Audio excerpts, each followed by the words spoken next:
members of the Fourth Estate, if any. We'll start as usual, but as no good friend of mine, I shall ask Callum Webber, there he is, he's there, to lead us in prayers. Thank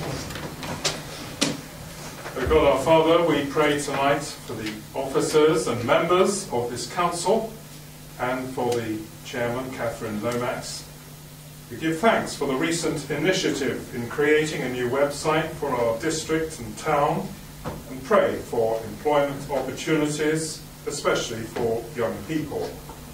We continue to pray for all engaged in community work, remembering tonight those working for the Scouts and Guides and other organisations for young people.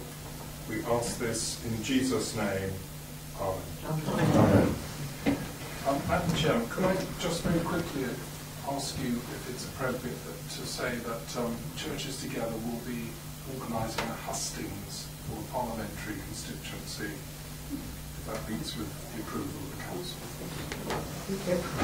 Thank you very much.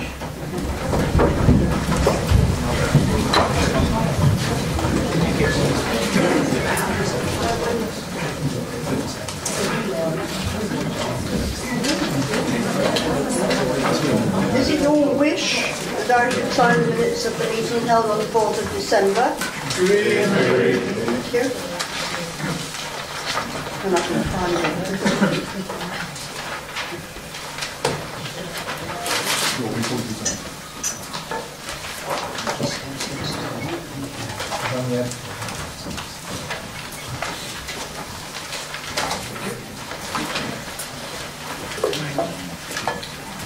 Do we have any apologies for absence? Apologies for absence received from Councillor Dan Osborne. Yes, Madam Chairman, I've had apologies for Luke Major, Councillor Reeves and Councillor Bryn. Councillor Bryn, should you say? Yes, please. Thank you. Thank you, Chairman. Yeah, apologies from Councillor Oldham now. Thank you very much. We move on to declarations of members' interests. Anyone wishes to declare interest in the items on to this evening's agenda? Councillor Patchett.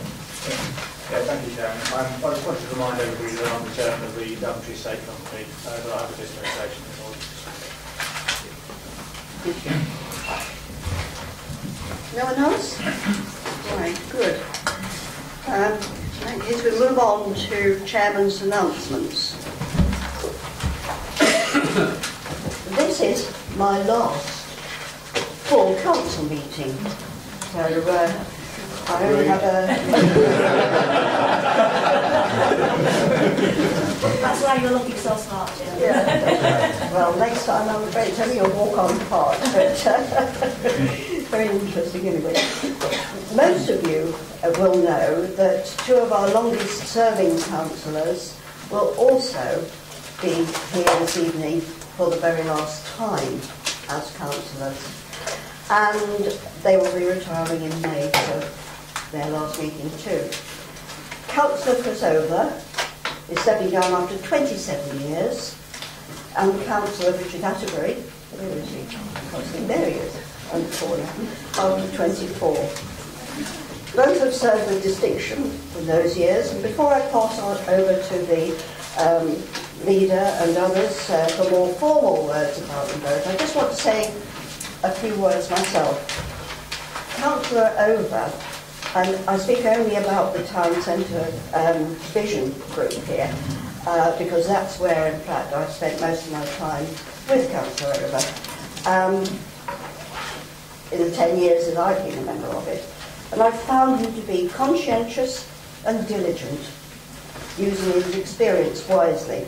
But when I think of him, what actually comes foremost to my mind is his unfailing courtesy. He's a true gentleman, and I thank you very much for that. Well, Richard, well known for his commitment to housing, and I can vouch for his commitment to his ward.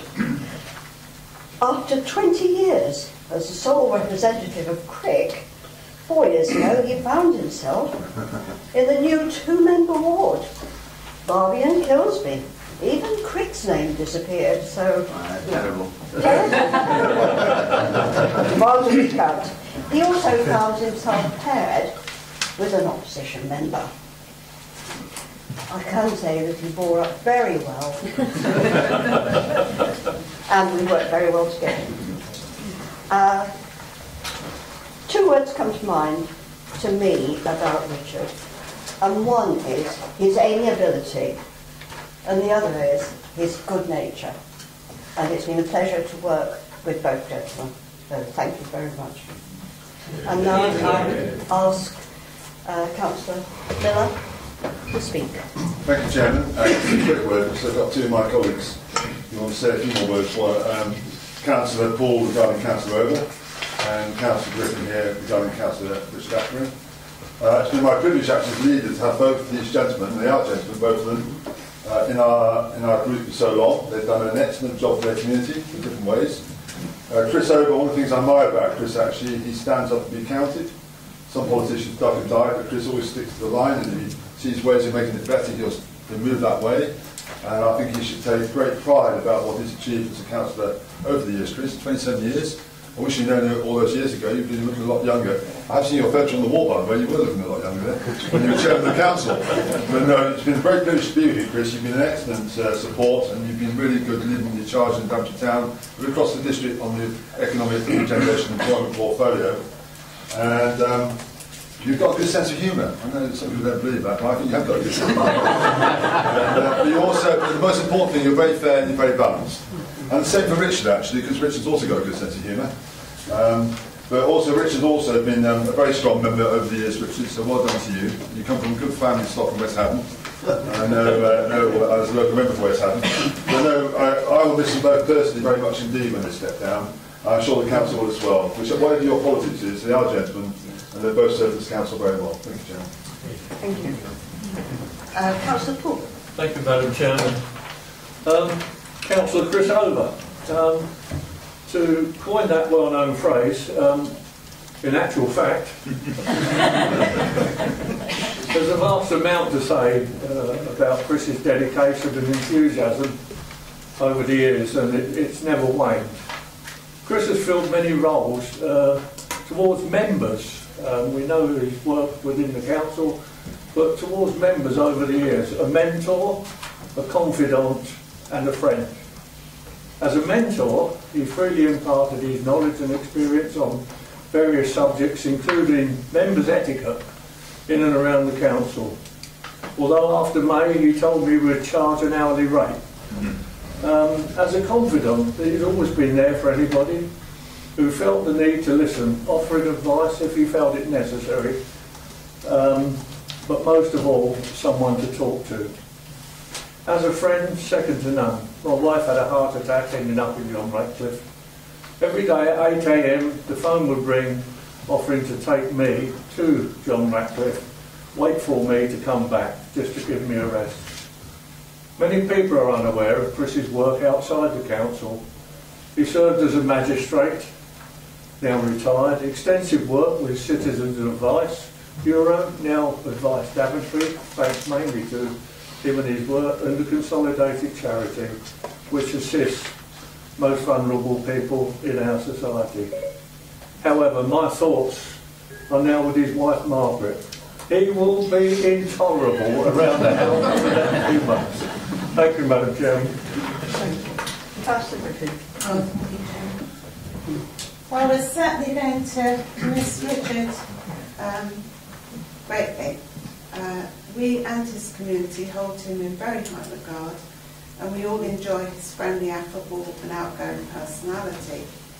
I can remember when, as Group Whip, I was chasing up members for something. I used his mobile number to inadvertently track him down in New Zealand, probably in the middle of the night. To his great surprise, I think he was quite tickled but very concerned for my phone bill. Serving his community is in his blood, as I believe his mother was at one time chair of this council. And whilst he's always so kind and approachable, just remember he can also explode on occasions regarding his particular interests in housing and rural communities. He met his lovely wife Pam at Young Farmers many years ago, and we must wish them every happiness possible for the future, and we do hope they will keep in touch. Thank you. Thank you.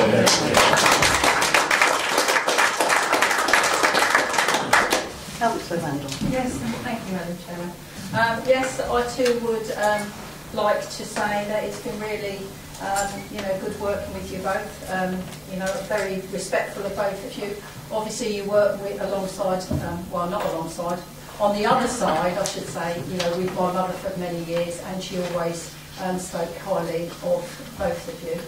So I wish you both all the best of luck in whatever you do, and I'm sure we shall see you around and you won't be very far away. And the other announcement I've got to make is that Councillor Loud will not be standing again in May due to ill health. Okay, thank you. Thank you very much. I'll just come back to that point, actually. I wasn't aware of that, Councillor Randall. I know Councillor Loud actually over many years at the County Council as well.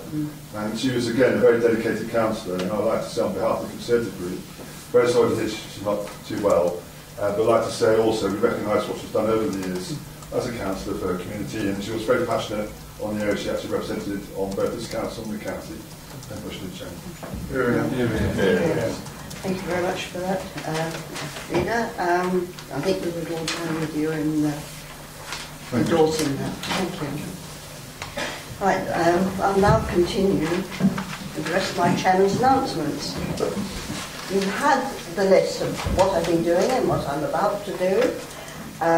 There's one item that's not included, and that's on the 25th of March, when the Daventry Friends of Iganga will be holding an anniversary concert, which I think you'll be hearing more about. And the concert will include a number of the schools who are twinned with schools in the Iganga district.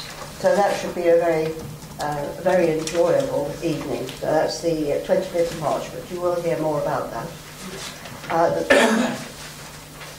I've been to a couple of schools, Crick and Kilsby, to give out prizes for the desk calendar, which they produced drawings. So I hope you all enjoyed that at Christmas time.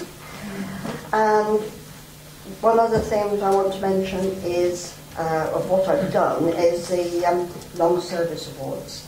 I think that that is one of the pleasantest things that I do as a chairman. I enjoyed it last June or July, whenever it was, and I enjoyed it in December. It's always a pleasure to meet staff and to talk to them about their jobs and to learn more about what they're doing. And so that was what I commend that to you, Councillor. And tomorrow it's quiz time, and it's not too late to join in. So anybody who wants to make up a team, 7 o'clock tomorrow at Working Men's Club for a 7:30 start. Do come along, I hope you'll support it. And I think that's all I have to say in terms of announcements. So thank you very much. Madam Chairman. Would it be possible just to say thank you very much for the kind compliment you've given to myself and to my colleague. Just say it's been a privilege to serve this council and to serve the people of Daventry. Quietly slip away and do roses or something. Yes, when we can get our word in, Chair. Yeah. Anyway, yes, thank you very much for the compliments, Liz and Andrew, your Chairman. I've been here for 23 years.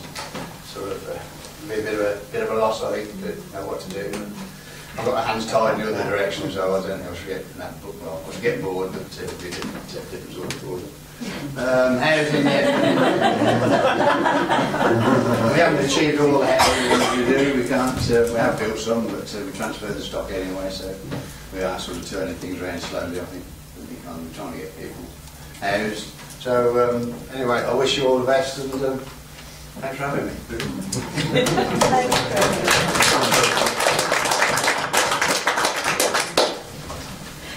We move on to item 6, questions under Council Procedure Rules 10 and 11. First of all, to answer questions from members of the public, if any.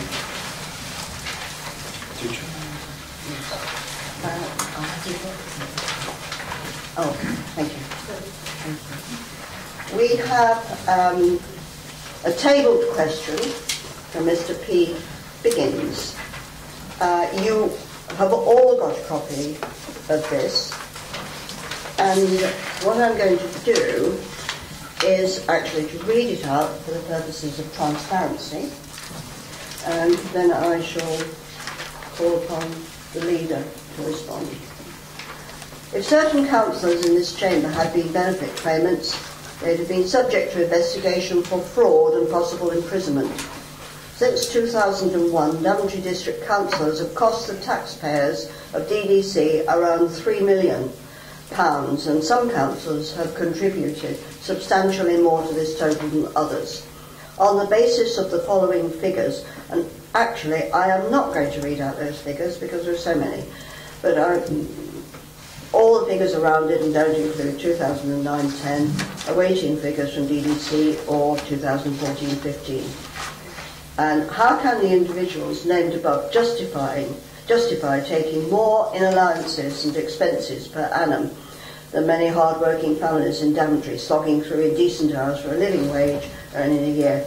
Please explain why the council taxpayers of Daventry should continue to pay you so much in expenses and allowances in this age of austerity when so many struggle to put food on the table. Thank you very much, Madam Chairman, for allowing me the opportunity to respond to this interesting question. I tell you why it's interesting, Madam Chairman, for two things. One is any councillors named on there are Conservative councillors, and of course we all know that all councillors of this council receive an allowance, whether you're an opposition or a backbencher. Over 14 years, these figures are geared over a 14-year period, Madam Chairman, and on the basis of an allowance of £4,500 for a basic allowance for councillors, you multiply that by 14, you can come to a figure of over £50,000. The reality is that all councils in the country get an allowance. So one could argue, I would obviously urge Mr Biggins actually to put himself forward for election and stand as a councillor, and then he'd be able to judge in a better way what councillors do and don't do.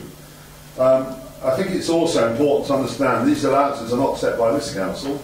We have a members' independent panel who decide what the allowances should be, and therefore that panel, we've got an item later on this agenda actually, where what normally happens is the panel come forward with their recommendations, and the council normally just agrees it, because obviously the council, it's not for us to decide the allowance level, it's for the actual members' independent panel, based upon councils all over the country.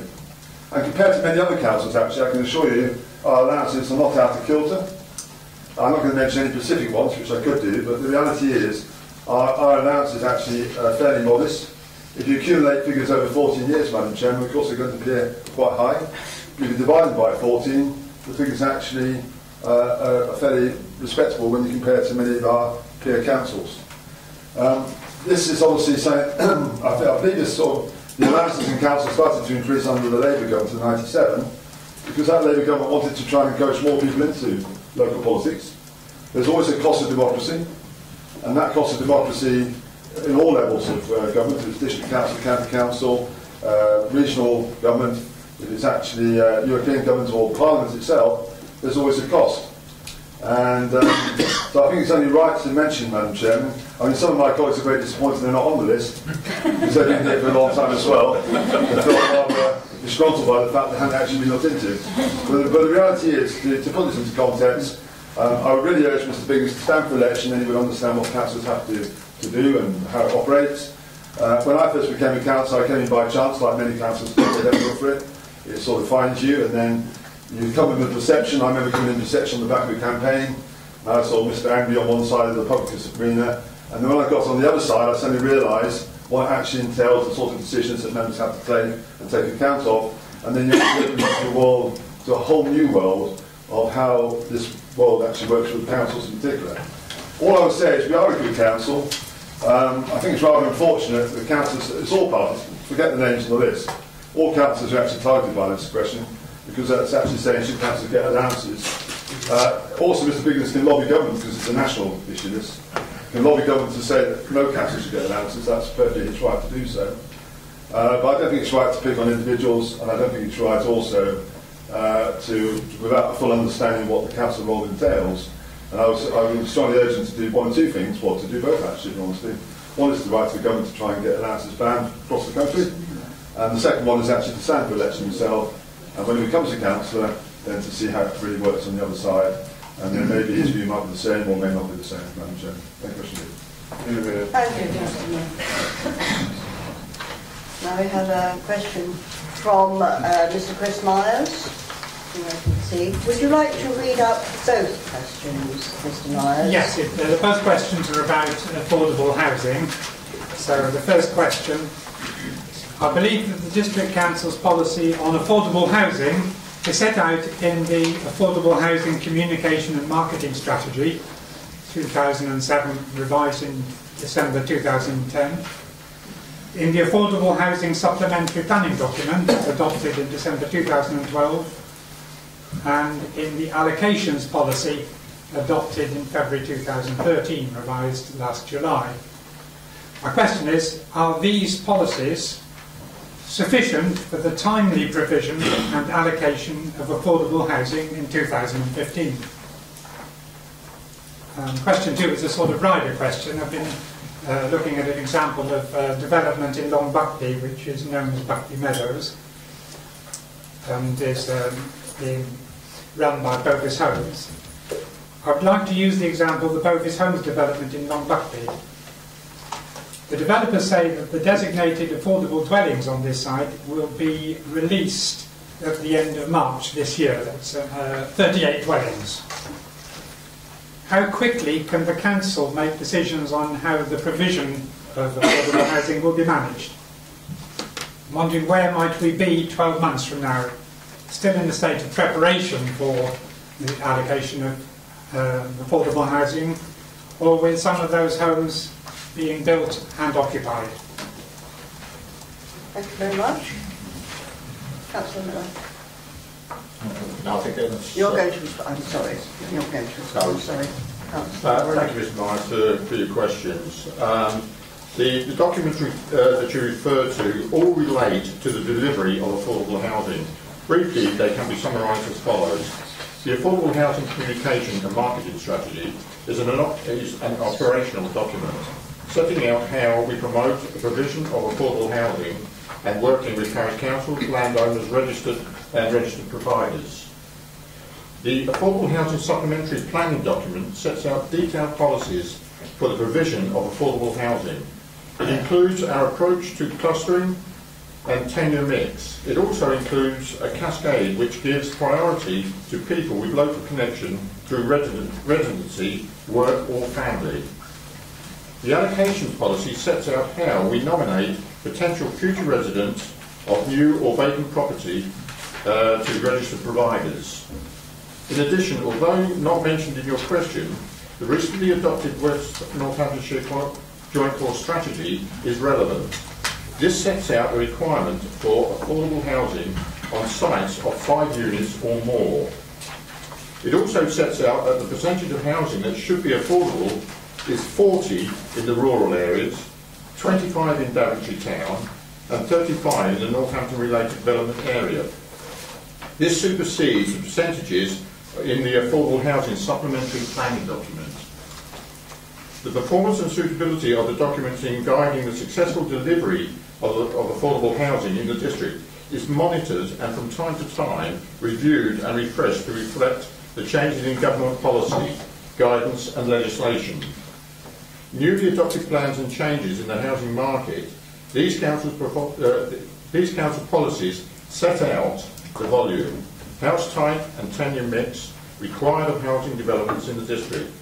The standard legal clauses included in the Affordable Housing Supplementary Planning Document form the basis of the required Section 106 planning agreements for housing projects.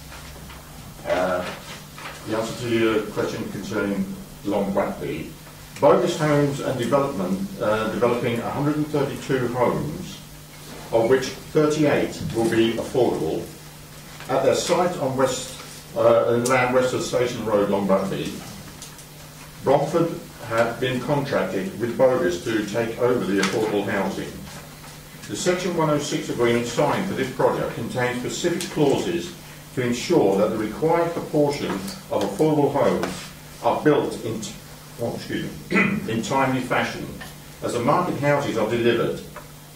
For example, the agreement states that not more than 50% of the market homes may be occupied until 50% of the affordable homes are completed.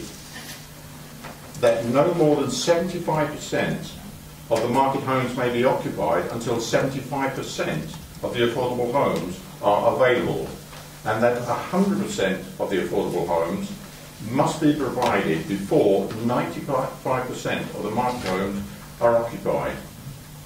As you know, the site is now under construction.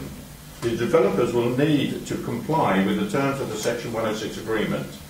It is important to note that the delivery of the affordable housing is governed by the mechanism I have just mentioned, not by arbitrary dates. As soon as the council is notified that any affordable housing is available for letting, it is advertised on our choice-based letting system and in accordance with the allocation policy. For new builds, DPC has nomination rights on all the properties. The lettings will comply with the terms of the Section 106 agreement, i.e. people with local connection will be given priority. Housing associations do not want properties to remain empty, so they give us as much notice as possible when properties are available, and it is not unusual for new properties to be let the day they are handed over to the housing association. Thank you very much, Councillor Warren. We move on now to questions from members of the council, and the first one I have is from Councillor Wendy Randall to Councillor Joe Gilson.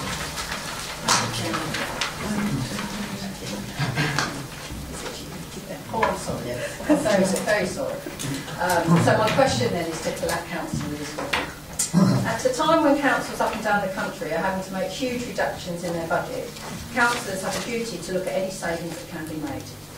Many councils no longer offer a lease car scheme and instead use pool cars as well as the essential user allowances. This has resulted in considerable savings. Therefore, can you please ensure that when the current lease car scheme is due for renewal, that research is carried out to look at the most cost-effective method? This should also include looking at purchasing a car for the chairman, like other councils in Northamptonshire. Councillor Griffin, I'm going to reply to this.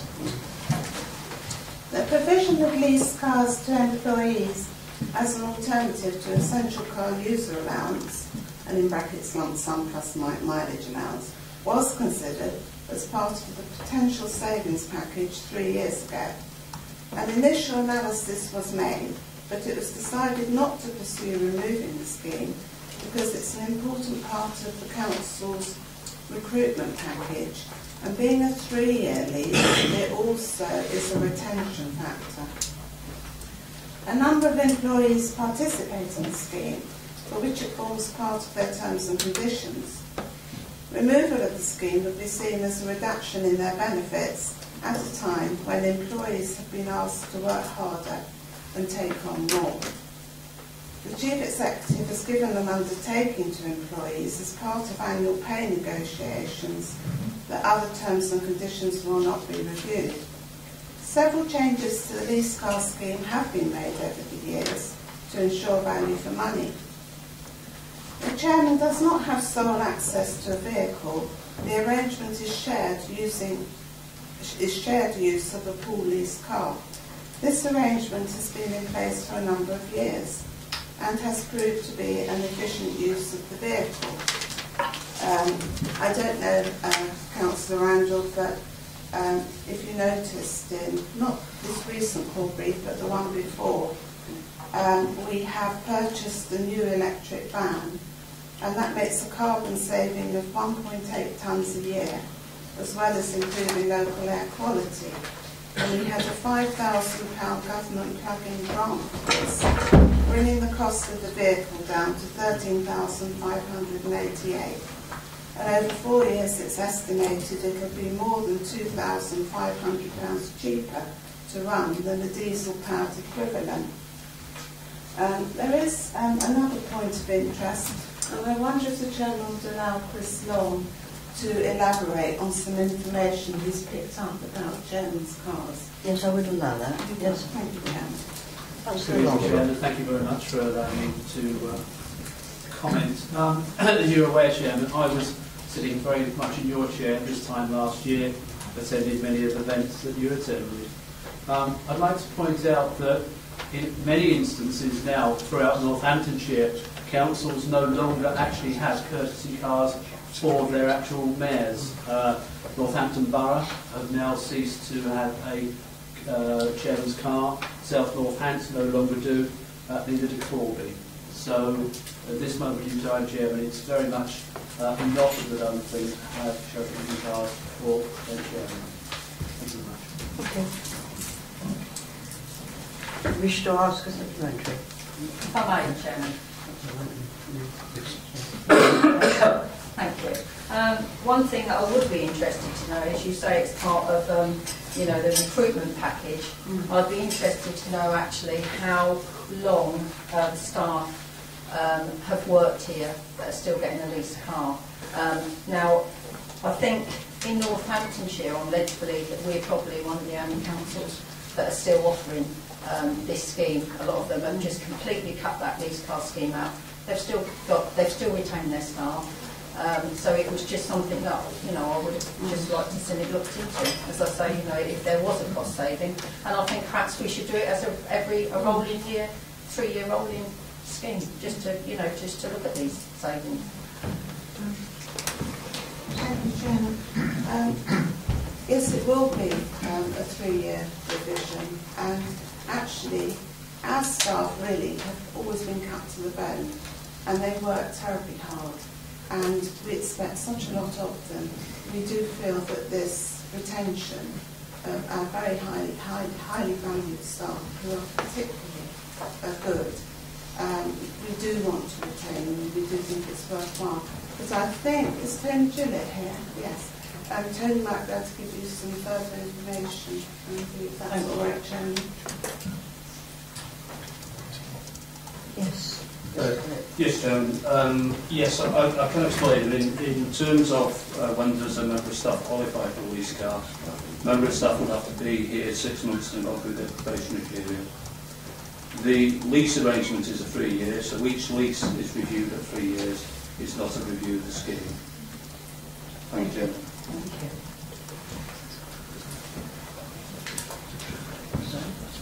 Yes. Right, we'll move on then to a question from Councillor Abigail Campbell. Councillor Daventry. Thank you. The growing season is nearly upon us. Last year and the year before, grass growth seemed to take EMS by surprise. Our district looked shabby and overgrown for weeks on end, and complaints poured in from local residents and businesses. What reassurance can you give that this year the Council's grounds maintenance contract with AME EMS will be managed more effectively? And in particular, can you confirm that there is an adequate number of mowers to fulfil the contract, and that all mowers are currently at full working order? Thank you. Thank you, Councillor Campbell, for that question. I'll respond as follows. The issue's already been addressed with AME/EMS. As you know, we have regular partnership meetings, and the officers have regular contractual meetings with them as well. We have raised it several times, and we have made it clear this year we want to make sure that everything is done properly. It is possible that we're going to have an early spring this year, because it's relatively warm out there now. So we have been making steps to make sure that they are fully aware that we expect this to be delivered properly, because we have had problems in previous years, I'd say, when we have had problems. We have now a new environmental services officer that the council has employed, who is going to be, not solely, but will be spending a fair amount of their time monitoring what's going on, and will take appropriate action against AME/EMS if there's any problems for this year. We have had some hard assurances from the Principal Operations Manager, Mr. Kieran King, who assures us that this year they will get it right. All grass cutting machinery does actually get an overhaul in the winter period when it's not being used. It's all being checked out and made sure it all works properly. And they've assured us that that's on target and there's no problems with that. Also, they're going to be recruiting additional seasonal operatives this year. Apparently, they've got another 21 people that they're going to employ on a seasonal basis to make sure that they've got enough staff to be able to deal with the onslaught of all the new grass, etc., that's coming forward. One other thing that I think they've said that yes, they're just in the process of finalising their routes and rounds for the next year in respect of the grounds maintenance. And once they've done that, they'll let us know. We don't know at this moment in time exactly how they're going to change things from last year. They assure us that everything's going to be fine.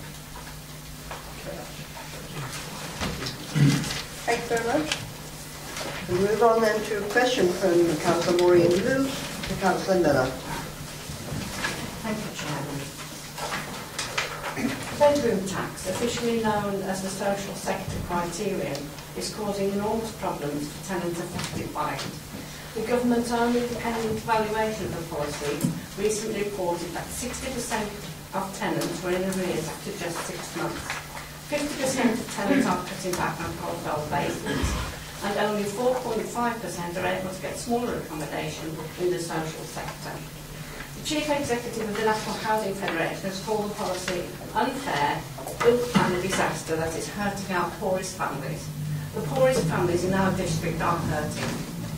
My question is, how can the leader of the council justify continued support for this draconian tax? Councillor Miller. Thank you very much indeed, Chairman. Thank you, Councillor, for the question.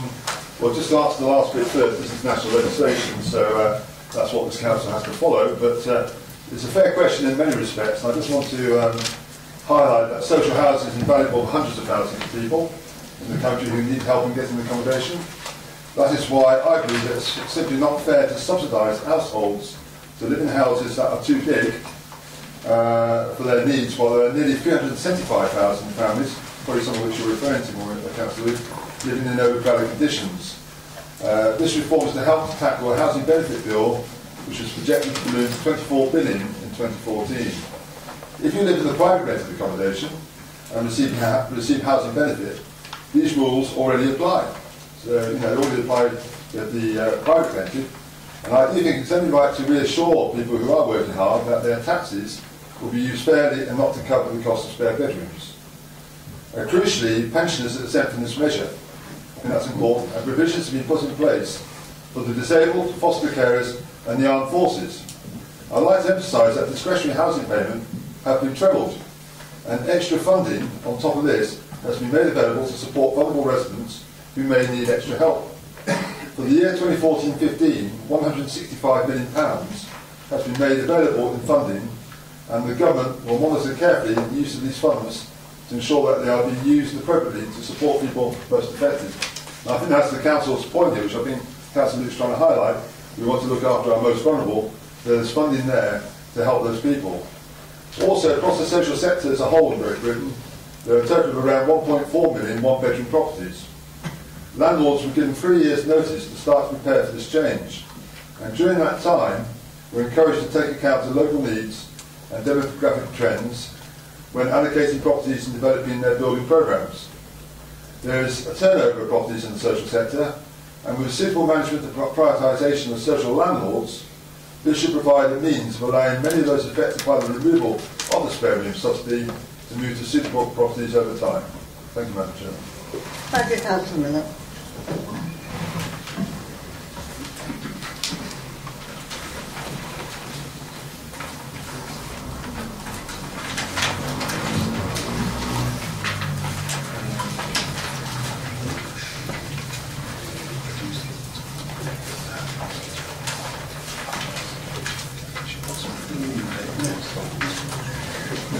Well, we will come now to reports of committees. I know it's your practice to go very quickly over this item, but before we go to taking them en bloc, I'd like to invite Councillor Shepherd to make a statement. Chairman, thank you very much indeed. There are two gems hidden in the report papers that came to the Corporate Governance Committee in January. They are not referred to specifically in the papers before you, so I don't invite you to turn to any papers now. But as the committee that met in January comprised 3 persons, there are possibly only 2 other persons present who actually read the report and so know anything what I'm know what I'm going to say.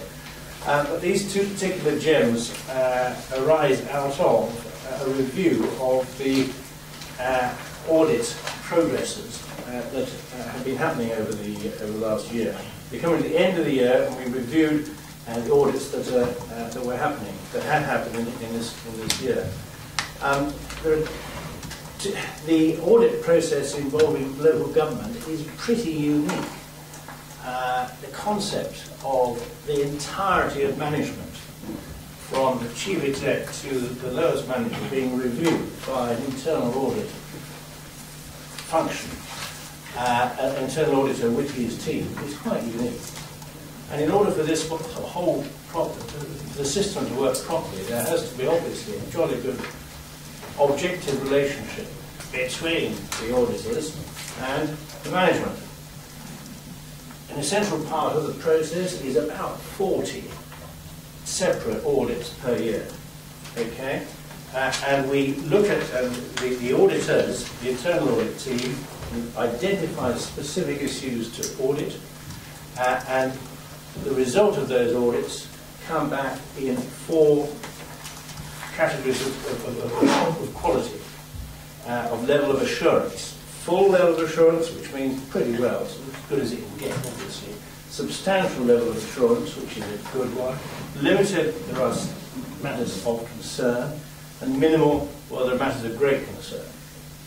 And the target that the committee gives the internal audit team is to attain, hopefully, 80% of those audit results come back as full stroke substantial, 20% limited, minimal. Another target is we analyse the percentage of agreed recommendations that are made by the internal audit team to management, which are high priority, and how many of those are implemented. Now, our yardstick there is 80%. So we ask for 80% of important recommendations to be implemented, and we ask for also 80% of the reports to come back with a full stroke substantial level of assurance. And the review this year so far, coming towards the end of the year, with the first target of the amount of reports coming back, audit reports coming back with full and substantial level of assurance is 96 as against 4. Pretty good percentages, 96%, 96 to 4. And the percentage of agreed recommendations that are implemented and categorised as high priority, 100%. Every single one has been fully implemented. So these are the highest figures that we've ever had. And as I said, there are gems buried in these papers, and it would be entirely negligent of me as chairman of this committee not to bring that to your attention, Chairman. Thank you. That is indeed good news, and thank you for sharing it with us, and I'm sure that we all congratulate the staff involved. And now can we move on to receive the minutes? A proposal? Seconder? Proposal, please. To receive all these minutes on block? I've got Councillor Paget. This isn't enough just to shout. Agreed. I do need names. Thank you. Councillor Fetchman. We should stop shouting. Oh, thank you. We miss it. Right, we move on then to recommendations of committees, which begin on page 81. There's not a lot of pages tonight.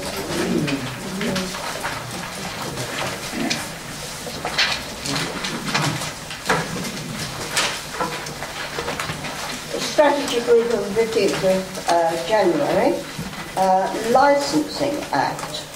I think that Councillor Carter is going to speak on this one. SB 06-1501. Thank you. Just a quickie really. Every 5 years we are required to review our licensing policy, which our officers work very closely with other councils in the county, and they are mainly responsible for coming up with a joint policy which applies to the county as a whole. This was taken through to strategy and it was recommended there. The only couple of things I wanted to bring to Council's attention was that we now have Northamptonshire County Council Directors of Public Health who are now responsible authorities. This is because we recognise that evidence such as alcohol-related A&E admissions or ambulance service data that might be directly relevant to an application under the Act. And the only other thing I wanted to draw to your attention is the fact that we have made specific reference to the use of sky lanterns, where we're actively discouraging it as far as we possibly can. So I would ask Council to recommend this policy on a 5-year cycle. Thank you, Chairman. Thank you, Councillor Carter. Do we have a second? Right, so I think that Councillor Warren had his hand up first. Does anybody wish to speak on anything on this, or can we approve it? Thank you. Thank you very much. You have your business. SB 07-1501, determination of neighbourhood area applications. It must be Councillor John. It must. Thank you, Chairman. Members will remember that neighbourhood plan is part of the government's overall planning approach. It's to encourage communities to take an active part in the planning of their particular area, and I'm pleased to say that many of the appropriate bodies within our district have actually taken this opportunity. The government, however, was disappointed that it was taking longer than they hoped for simple things like the designation of a neighbourhood planning area to be agreed and adopted. So they've changed the rules. And they've changed the rules, in our opinion, without taking into account that there are some local councils, such as us, who don't have a cabinet or executive committee structure, and therefore we don't have a cabinet or executive committee that meets frequently that could grant the adoption of a neighbourhood planning area. And we therefore currently have to wait for a council meeting, and these, as you're all aware, only occur 5 times a year. In order to meet the government's shortened timescale, it's necessary to find another way of approving the designation of a neighbourhood plan area, which is not a controversial matter usually. In particular, areas which coincide with a parish boundary are the ones that the government has said should be much easier to deal with, and so they've allowed only a shorter time period for that designation. In order that we should be able to satisfy the government's requirements on its timetable, but still make sure that the applications for designation of a neighbourhood planning area are given due consideration, we make 3 recommendations. Firstly, that the Council will continue to determine these applications following initial consideration at strategy group, where the timescale required by the regulations permits this. In such cases where this is not possible because of the frequency of council meetings, then the second recommendation is that the strategy group should be delegated the function to determine applications where the timescale required by the regulations permit this, and the first recommendation doesn't. So if the council can't meet in time, but strategy group can. There may still be occasions when an application comes in after we have no control over when these applications are submitted by a parish or a group of people who want to designate a neighbourhood planning area. So there may be occasions when neither council nor strategy group can meet to consider the application within the prescribed time. And in that case, we are recommending that the business manager, in consultation with the strategic planning portfolio holder and the appropriate local ward members, should be delegated the function of determining neighbourhood areas when neither of the first two apply. Those are the recommendations, and I ask for council support on those, Madam Chairman. Thank you, Councillor Chancellor. Do you have seconded for that? Councillor Irving Swift. Anyone wish to speak on this? No? In that case? Green.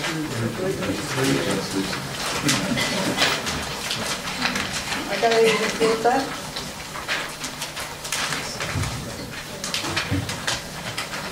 Have you agreed that? Thank you. We'll move on to 07-1502 neighbourhood area application for Daventry, and again, Councillor Chancellor. Thank you, Madam Chairman. Yes, you now know what this is about. This one has come in within the appropriate timing, so Council can consider that the application by Daventry Parish Council for the designation of a neighbourhood area be approved. It does coincide with the parish boundary. The parish boundary only includes a single settlement area, and there is no obvious commercial development anywhere within that area, and so for the avoidance of doubt, this neighbourhood area would not be designated as a business area. It's that simple now. Thank you. Do you have a seconder? Councillor Asbury. Thank you very much. Is there anybody wish to speak on it? No? Do you approve that? Thank you. Now, the next one, SGO 9-1501 Overston Hall. There is a recommendation here, and I believe it is again Councillor Chancellor.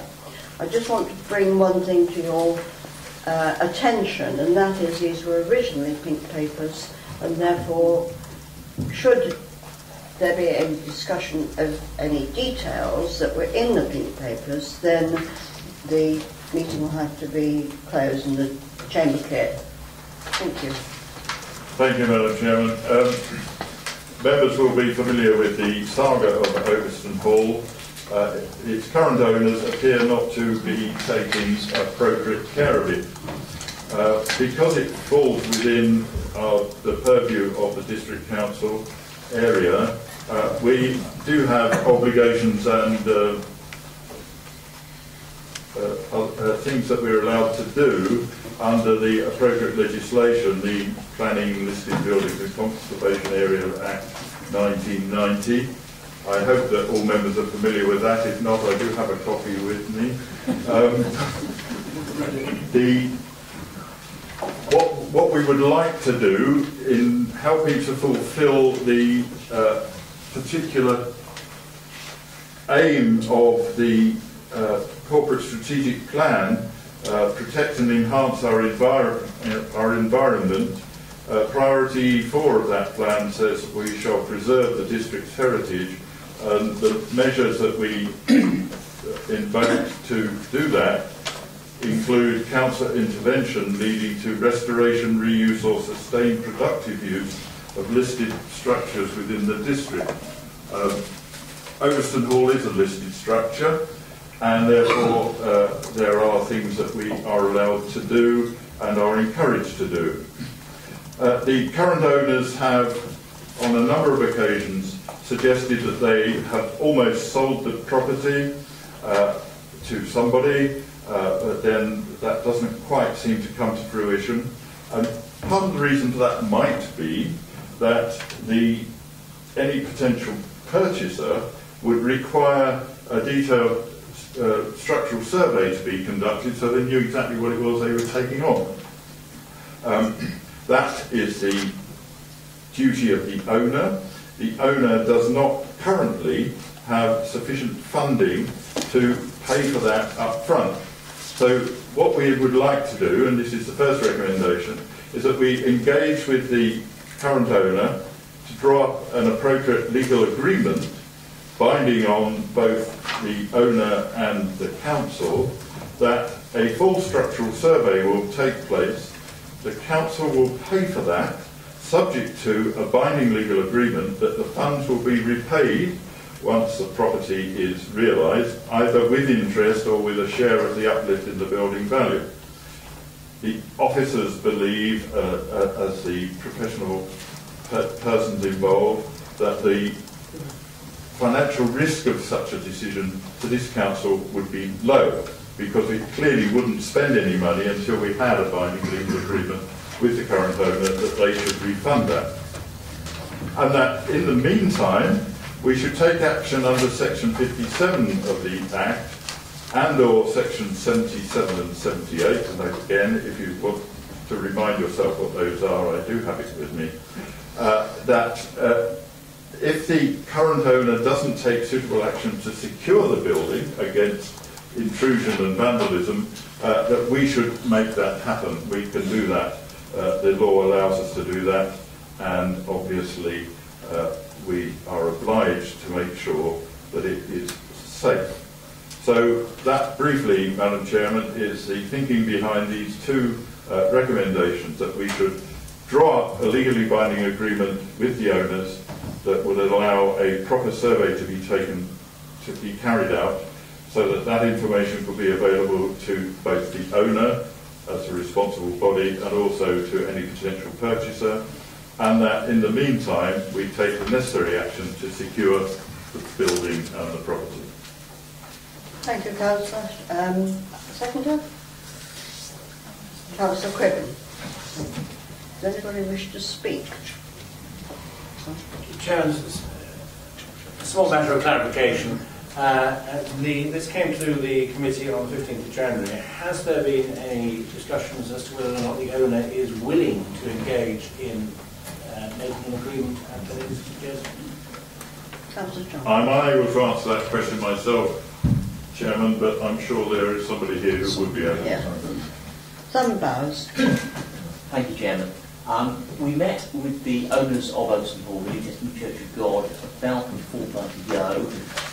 They have agreed in principle to carry out the approach set out in Recommendation 1 and to take that to their Board of Trustees in April. So the intention, subject to your decision tonight, is to rapidly go ahead to terms, agree those with their executive leadership for the ratification of their trustees in April. Thank you. Any other questions? Oh. Councillor Randall. Yes, thank you. Yes, I wanted to just make a point referring to a part in the budget on page 114. So, is that all right if I do that?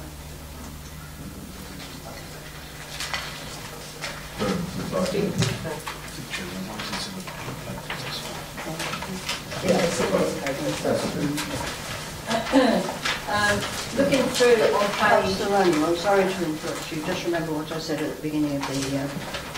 I'm only going to quote out of what's in here. On page 114, schemes without funding, I did see in here, well, I hope I've got the right line on that, because it's quite small.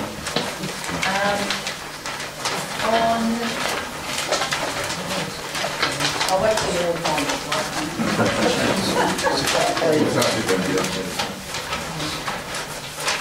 It's under the title Schemes Without External Funding, and it's about halfway down. And then it's got the Overstone Hall restoration.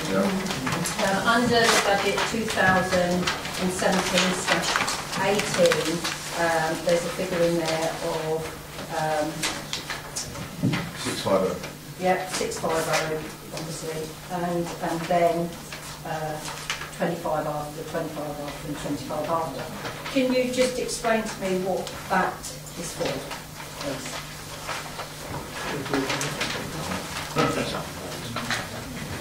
Alan Bowles, please. Have you enlightened us, please? Chairman, members may recall that this council has been budgeted £1 million to potentially purchase those Hall and or some of these works at the time we're describing today, and that was done, I think, almost 2 years ago. In fact, it's a slowly moving process. In the meantime, the budget's been revised, part of it's included revenue because of the nature of expenditure which is involved, and the residual amount is left in budget. If all goes well, we will not require much of that money, but it's there as a backstop, and if the circumstances arise where it is required, obviously we'll come back to council to seek authority to actually use it. Thank you. Any other questions? Or, coming in then to approve the recommendation. Council? Agreed. Thank you. On page 83 now. SG 131501 Strategic Risk Register. Councillor Miller. Thank you, Chairman. We had a good debate on this strategy briefing on the 12th of February. The risk register that this council we take very seriously. We always try to identify in advance what our strategic risks are and always try and look at the worst case scenarios, which I believe is maybe actually run a very good council for many years on that basis. By trying to predict and also financially allow for that, and therefore it doesn't come about we're covered, if it does come about we manage that risk. All I'd like to say to members is if you could actually agree the revised strategic risk register 2015-16 be adopted, Madam Chairman. Thank you. Is there a seconder? Councillor Hills. Wish to say You wish to say anything? Yeah. I guess that it makes sense, Madam Chairman. Thank you.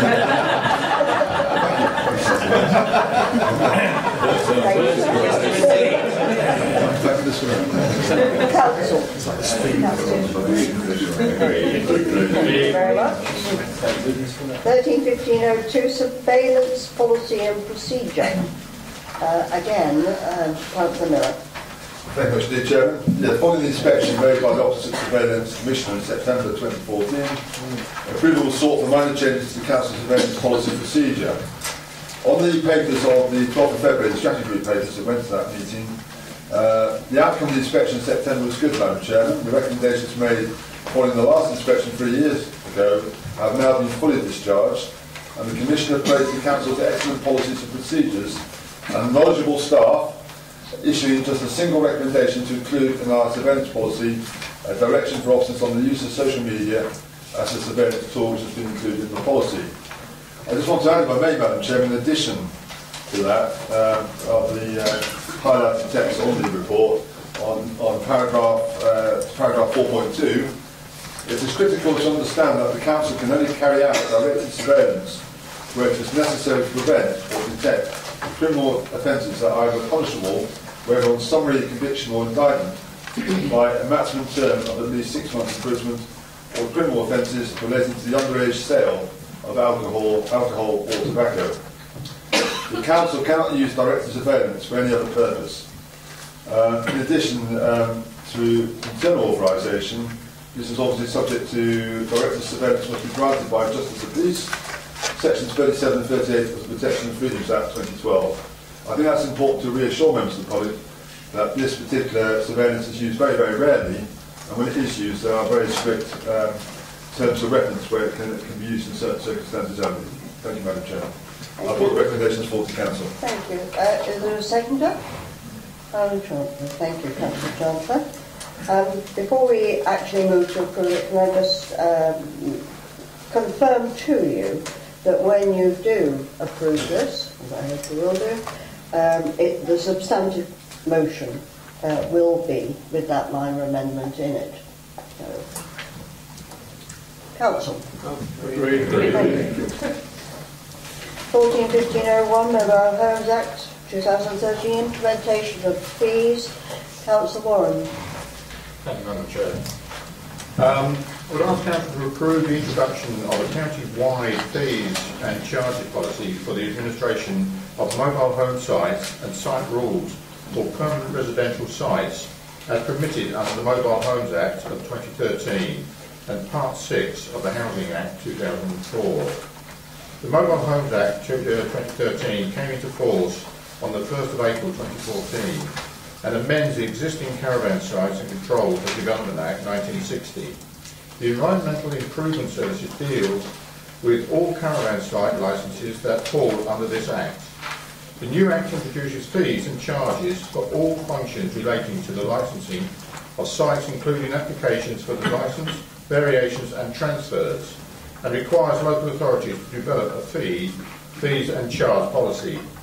In order to be consistent as possible across the county, it was agreed to develop a joint fees and charges policy In Daventry, we have up to 6 sites that will now require to pay an annual fee. The aim of the legislation is to provide those residents in mobile homes with similar controls on housing conditions as those in permanent housing. In order for the fees to be applied and to provide for the appropriate enforcement powers, the licensing scheme requires the Council to formally adopt the new Act. The fees and charges associated with administering the new licensing regime has been calculated based on a full cost recovery. As each site is different and of varying size, the Council has agreed that most of the licences need to reflect the number of pitches required inspection. This also allows cost recovery and to be calculated more effectively, as larger sites will be required or will require longer inspections. The approval was sought for the introduction of the county-wide fees and charges policy for the administration of mobile home sites and permanent residential sites, following the introduction of the Mobile Homes Act 2013, and it was recommended that a fee policy be introduced to the administration of site licensing and site rules for the permanent residential sites as permitted under the Mobile Homes Act 2013 and Part 6 of the Housing Act 2004. I recommend this to the Council. Thank you, Councillor Warren. As a seconder, Councillor Asbury. Anybody wish to speak? No? Approve the recommendation. Agreed. Thank you. And lastly, no, not quite lastly. It's eternal. Yes, SG 1501, homes to rent 2. Homes to rent 2. Councillor Over. Thank you, Madam Chairman. You see before you SG 1501, new homes to rent 2, delivery management approach. Following on from the new homes 1, Middlemore Counts, site 10, Council had approved in principle the further development of private rented properties and consideration given for a new site for the next project. And it was recommended the new homes to rent 2 was part of site 8 east on Middlemore. But the option A set out in the course was approved with affordable housing within the scheme. But the capital programme entry for the scheme is revised from £5 million to £4.57 million, which, as you probably know, was a discussion at Strategy Group on the 12th of February. If I would be allowed to continue before asking you to approve that, members who attended Strategy on the 12th of February will recall our new homes to rent 1 and the successful outcome of this exercise, the delivery of 45 much-needed affordable modern homes, and given the current interest rates and endorsement of our investment strategy. Strategy Groups and Council in November and December of 2013 approved in principle further investment in a number of private rented property. A capital budget of £5 million, which is mentioned, was allocated within the approved capital programme. The purpose of report SG1-215/4 was to seek approval for a similar approach, and this is a similar approach we're talking about, to be taken to enable the delivery of new homes to rent 2. Project 43 homes in total, of which 11 are affordable and 32 are for private rental. As in New Homes 1, Daventry District Council as the developer procured the works and funded 32 private rented properties and is supporting infrastructure, whilst the East Midlands Housing Association, for their part, funded the affordable homes. As is normal in such projects, to ensure their success, there was an element of cross-subsidy. The new Scheme 2 is expected to deliver within a budget of £3.44 million, a further 43 new homes, representing an average build cost, and for the benefit of my colleague Steve Osborne, excluding private land, at £108,000 for private ground, which I feel certain members would agree, given the ever-rising demand in all respects of value for money exercise.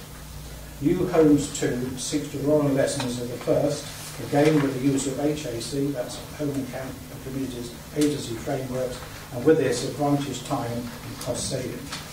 Those familiar with housing matters, and it's been a subject much spoken about tonight, are aware new housing events in Daventry town of 5 or more dwellings are required to include 25% of affordable homes, and in the villages, as has been previously mentioned, there's even a more demanding requirement. Policy AH4 of the SPD states that the 10-year mix of affordable homes should be 2/3 affordable, 1/3 shared ownership, and hopefully for the latter, a foot on the ladder of home ownership and the pride and security that goes with this. The report outlines essentially 3 options we should consider. I'll cut this short because I'm going on a bit now. I think we've agreed in principle that A is the best option. The conclusion of this exercise is the Middlemore site is the most suitable. For those who have not visited the site, this is an attractive area of elevated open ground overlooking Drayton Reservoir. It lies within the conveniently adjacent to a main bus route and will, in the estate agent's speak, benefit from neighbouring area of recreational land. Financial implications: the approved capital programme includes an allocation of £5 million. We suppose that the revised figure is to be a figure of £4.57 million until the firm price and order of cost for this project is finally determined, and that is at what is called the business stage.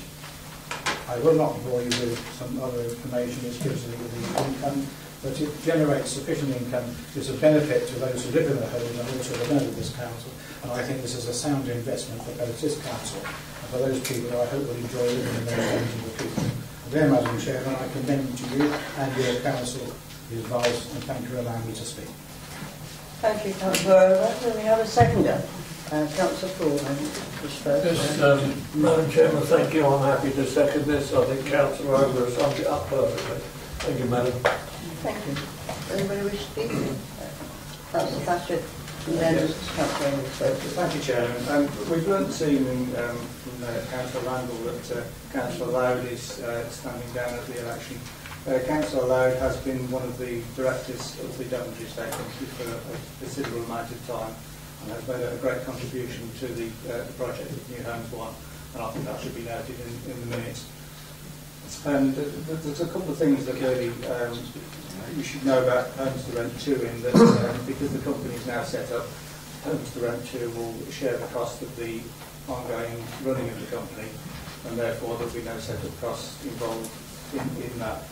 And also, with regards to the proposals for the right to buy or right to acquire, the new homes to rent for those sites will not qualify for those under those terms. So the tenants won't be able to buy the new properties. So, thanks very much, Chairman. Thank you, Councillor Thatcher. Councillor Over. Thank you, Chairman.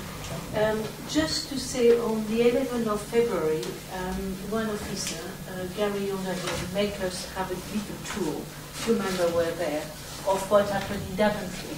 And one of the sites we went to visit were those homes. And we were all very, very impressed by them. It was quite an eye-opener, and I think it's a way forward for the council. So well done for those homes, and we all enjoy our visit, and I would like to thank Gary Underhill for this very good day, and for people from me, from the country, to understand a bit better Daventry. Thank you so much. Thank you. Councillor Campbell. Oh, sorry, was it Councillor Lewis? No, it was Councillor Campbell. Sorry. Thank you. Yes, I'm pleased to welcome a way forward for the provision of more affordable housing. It has come up, as Councillor Over mentioned, a couple of times in questions and in discussion. We all know we've got about 800 people on the housing register, so it is a concern, it's a need. And fellow colleagues on the DDH board and I went to a briefing on right to buy just yesterday, and we know that I think it's 69 properties in the district have been sold or lost to right to buy, ever increasing right to buy discounts, very generous discounts offered by the government, and right to acquire. So it's reassuring to hear from Councillor Thatcher that won't apply to new homes for rent. But thank you very much. Thank you. Councillor Luke. Yes, it is welcome for the council to build affordable homes. That has to be affordable. And this council can decide what return it expects from that development. Recently I've had complaints from people who are in the present affordable homes about the increase in net rent. They claim that it was making the property unaffordable. I'm just stating what I've been told, and I'm bringing to the council because that's what I do as a ward member. I just hope that as we build affordables at homes, we're not going to make them unaffordable by expecting too much profit from them and making the rent unaffordable for the people. Apparently they have to be sort of means tested before they move into these homes to make sure that they can afford to pay the rent. But they say if the rent increases, they may then become unable to afford the rent. Just thought I'd bring this to your notice since we're discussing this item. Thank you very much. Councillor Osborne. I must just say that it has long been a policy of national government that social housing rents shall be the similar price to open market rents, and so should they. And people that live in them should get any benefit that's available because of their circumstances. The houses are just the same, and that's what the government is striving towards. I mean, 30 years ago, it was very, very cheap to just have a council house compared with a rented house. Well, that should not be so, Chairman. And I think it is going in the correct and the right direction. People should be able to choose either. Thank you, Councillor Osborne. Councillor Miller. Just a point of clarification on the point that Councillor Luke raised. Is that regarding Homes to Rent 1? The complaints you're talking about? Yes. Okay. Any other speakers? Councillor Patrick. Yeah, thank you, Chairman. It should be noted that the Daventry Estate Company have no control over what East Midlands Housing do with their properties. We only lease the properties to East Midlands Housing, and then they charge the rent that they need to charge according to guidelines. I'd like to say, please, Chair, that I'm actually referring to the affordable homes that we let, not the social housing. Thank you. Any other? Yes. Chairman, I think we need to get very clear about this. We have affordable homes and we have homes to rent. The affordable homes are run by the Housing Association. This council is building houses to rent at market rents, not at affordable homes rents. It's not. There are two elements to the affordable homes. One was affordable homes in the social housing sense, and the other one was market rented housing, and that's the what I think you're referring to. Thank you. Any other speakers? No? In that case, Council, agree? Thank you. SG 1502, Programme of Asset Disposals. Councillor Over. Taken me by surprise, in terms of a bit unusual. And I say in terms of asset disposals, I think we've discussed this for the strategy. This is an annual review that takes place. In the past, in actual fact, we've had, in many cases, millions of pounds worth of disposal, which has been seen as very good use. In this particular year, in actual fact, we have a list there. It's not anticipated that disposal will go to that level, but I think we do give them the permission, in actual fact, to deal with that. And I would ask this assembly to do that, if you would, please. Thank you. Do you have a seconder?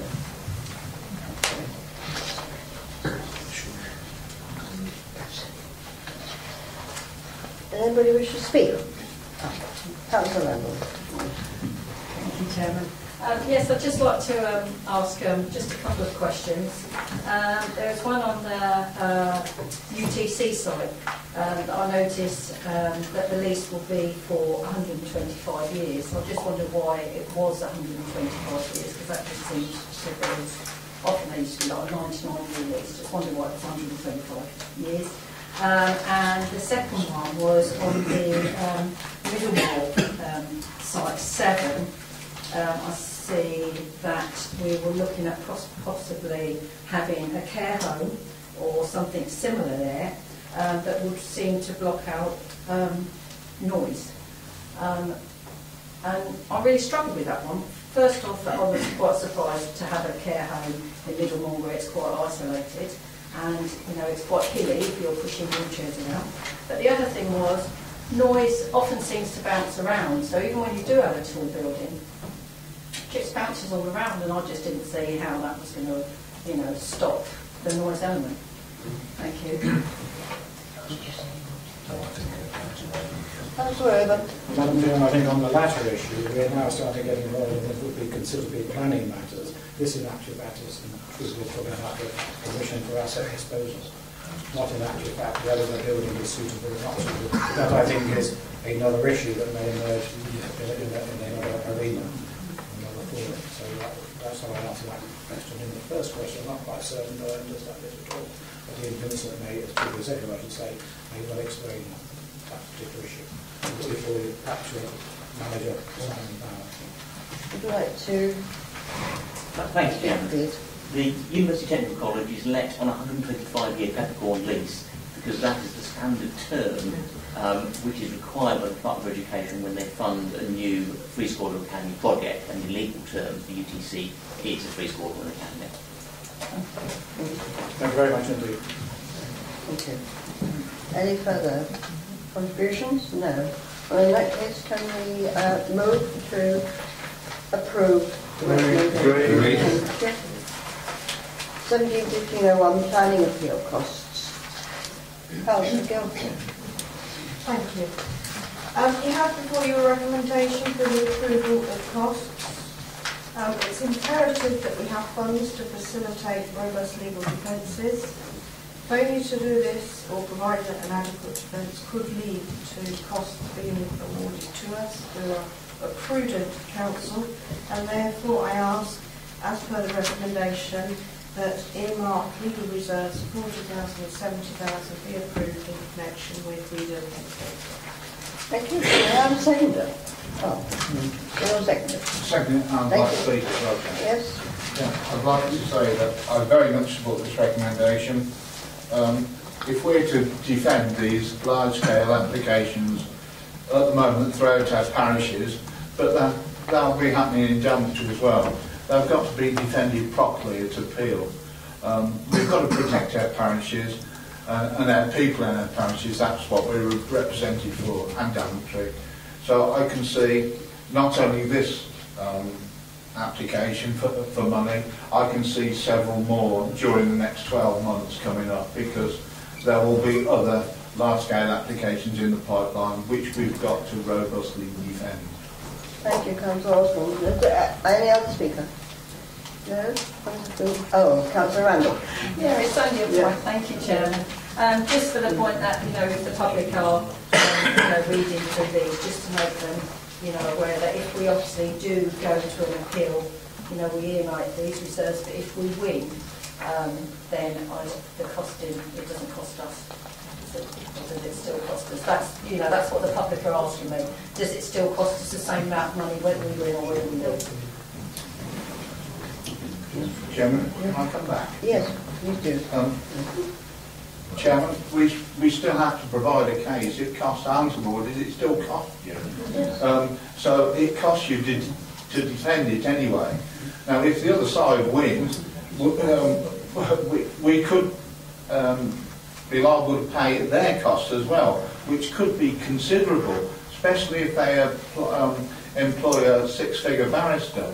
You could be paying well over this amount, but that's what it just costs to defend it, Chairman.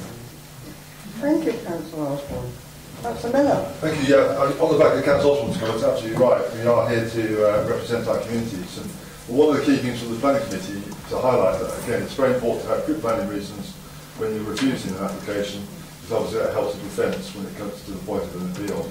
Because obviously what we don't want to do is have poor reasons and then actually lose an appeal. As Councillor Osborne says, we can have high costs awarded against this council. But I think overall our council does very well on that. And so I commend the planning committee and all the officers of this council for their good work. Thank you, Madam Chairman. Any other contributions? No? In that case, we move to approve the recommendation. Thank you. We now move to SG 17-1502, Treasury Management Strategy Statement and Annual Investment Strategy. Councillor Guilford, thank you. As the papers say before you, members were advised of the expected activities and appropriate operational plans strategy. A report was circulated, and I just wanted to draw your attention to one comment in the report. where it says the economy continues to show very real signs of fragile recovery. And it still does. However, we must not be complacent. We must have a good treasury management and strategy. And if this makes sense, I went through and outlined the strategy, our strategy. Therefore, the key word again here was prudence, and therefore I asked members to approve the Council's treasury management and strategy annual adjustment. Thank you very much. Do we have seconder? Councillor Long. Wish to speak? No, Chairman, I'm very happy with the presentation given by Councillor Guilford. Anybody else wish to speak? No? Councillor Perry. Thank you. I just want to ask a question. I quite agree with the policy that we have before us. One thing which has aroused my curiosity a couple of years ago, with difficulties with finance for companies, etc., Lancashire County Council actually invested some of their money in the crowdfunding and peer-to-peer market to enable firms in their area to borrow money cheaply.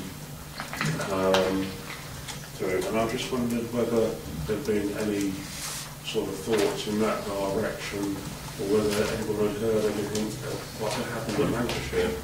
Because if we're looking for income, and although we've got a conservative management strategy, we need to earn some income for the council. If it helps the economic sector in the area, if it's something which is needed, perhaps it might be worth looking at it, even if it's to say no, we can't do it.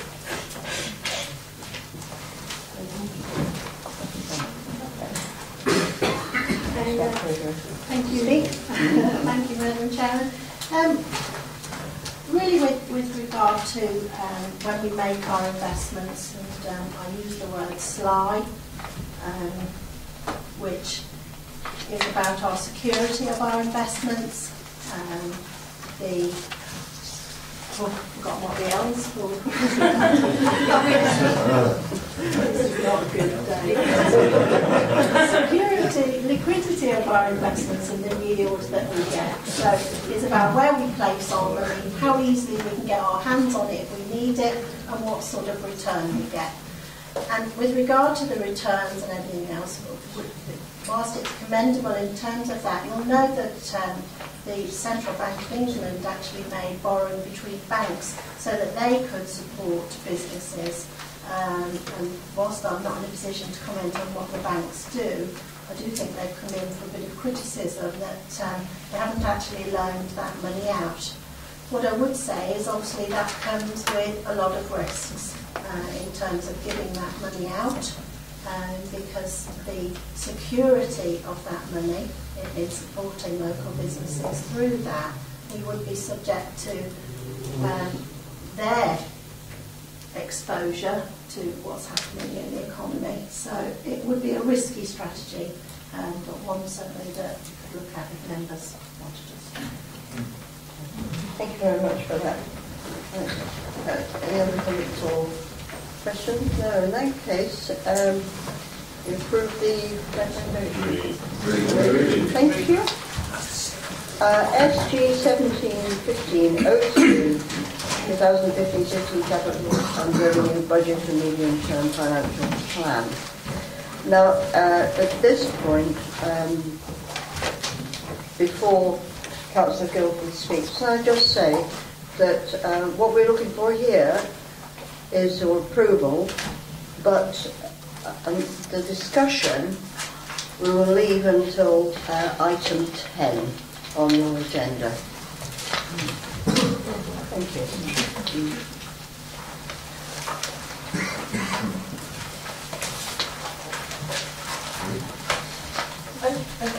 Yes, I'm asking for your approval that you will be, that doesn't mean you're not hearing from me. I will be speaking later when the report comes on. And I understand that the Section 1.1 officer has something to point out.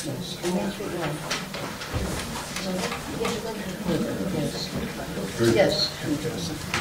Yes. Okay. We have second. Thank you. Councillor Miller. Okay, thank you, Madam Chairman. Members, I'd really like to ask you to turn to page 79.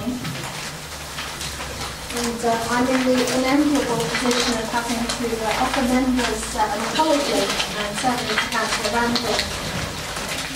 But on the night of the strategy group meeting, I was asked a question in particular about what expenditure was covered by the heading of agency.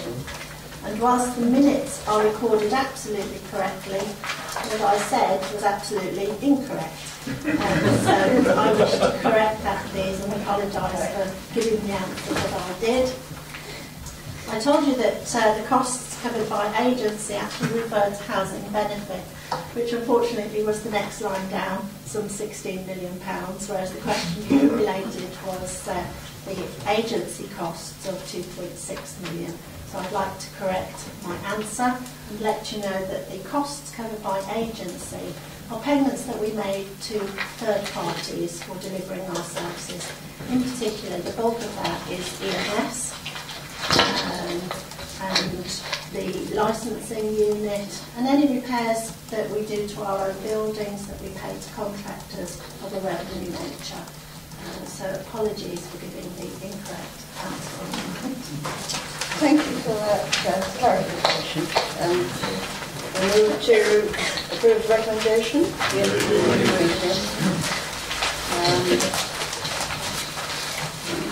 Item 9. Annual review of members' allowances.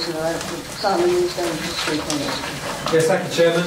This is the report that Councillor Miller referred to earlier. This is the annual review by the Independent Remuneration Panel. Independent members, as you will see at the bottom of page 87, are identified, two of which will be coming up for replacement eventually.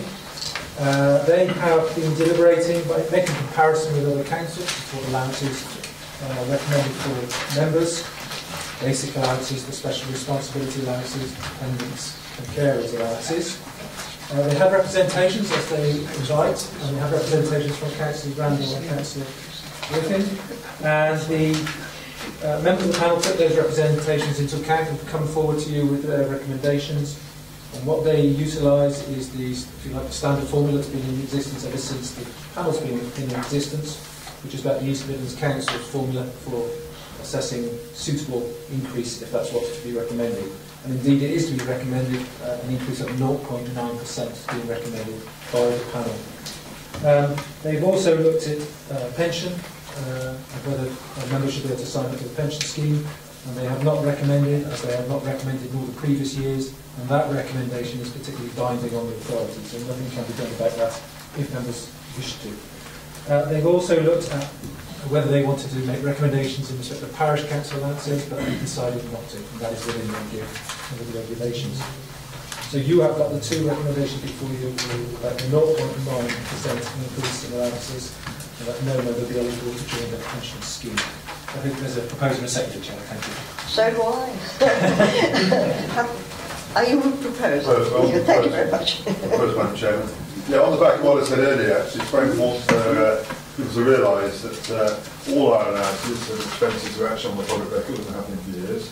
So that's where people can actually check up on what council's allowances are. Allowances are allowances, they're not a salary. It's a different ballgame altogether. And also, I didn't mention earlier, actually, which is important for this council, because a lot of councils do have allowed their members to go onto the local authority pension scheme, which is another cost for the taxpayer. So again, we don't cost the taxpayer any money, our members going onto the local pension scheme. So I support the two recommendations put forward to council that these items are resolved tonight in line with our normal procedure, that this has been looked at by an independent panel. Thanks, Madam Chairman. Thank you, Mr. Miller. We have a second. Do we have a seconder? Councillor Paul.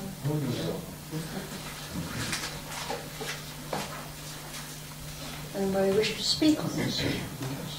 Thank you. Thank you, Madam Chairman.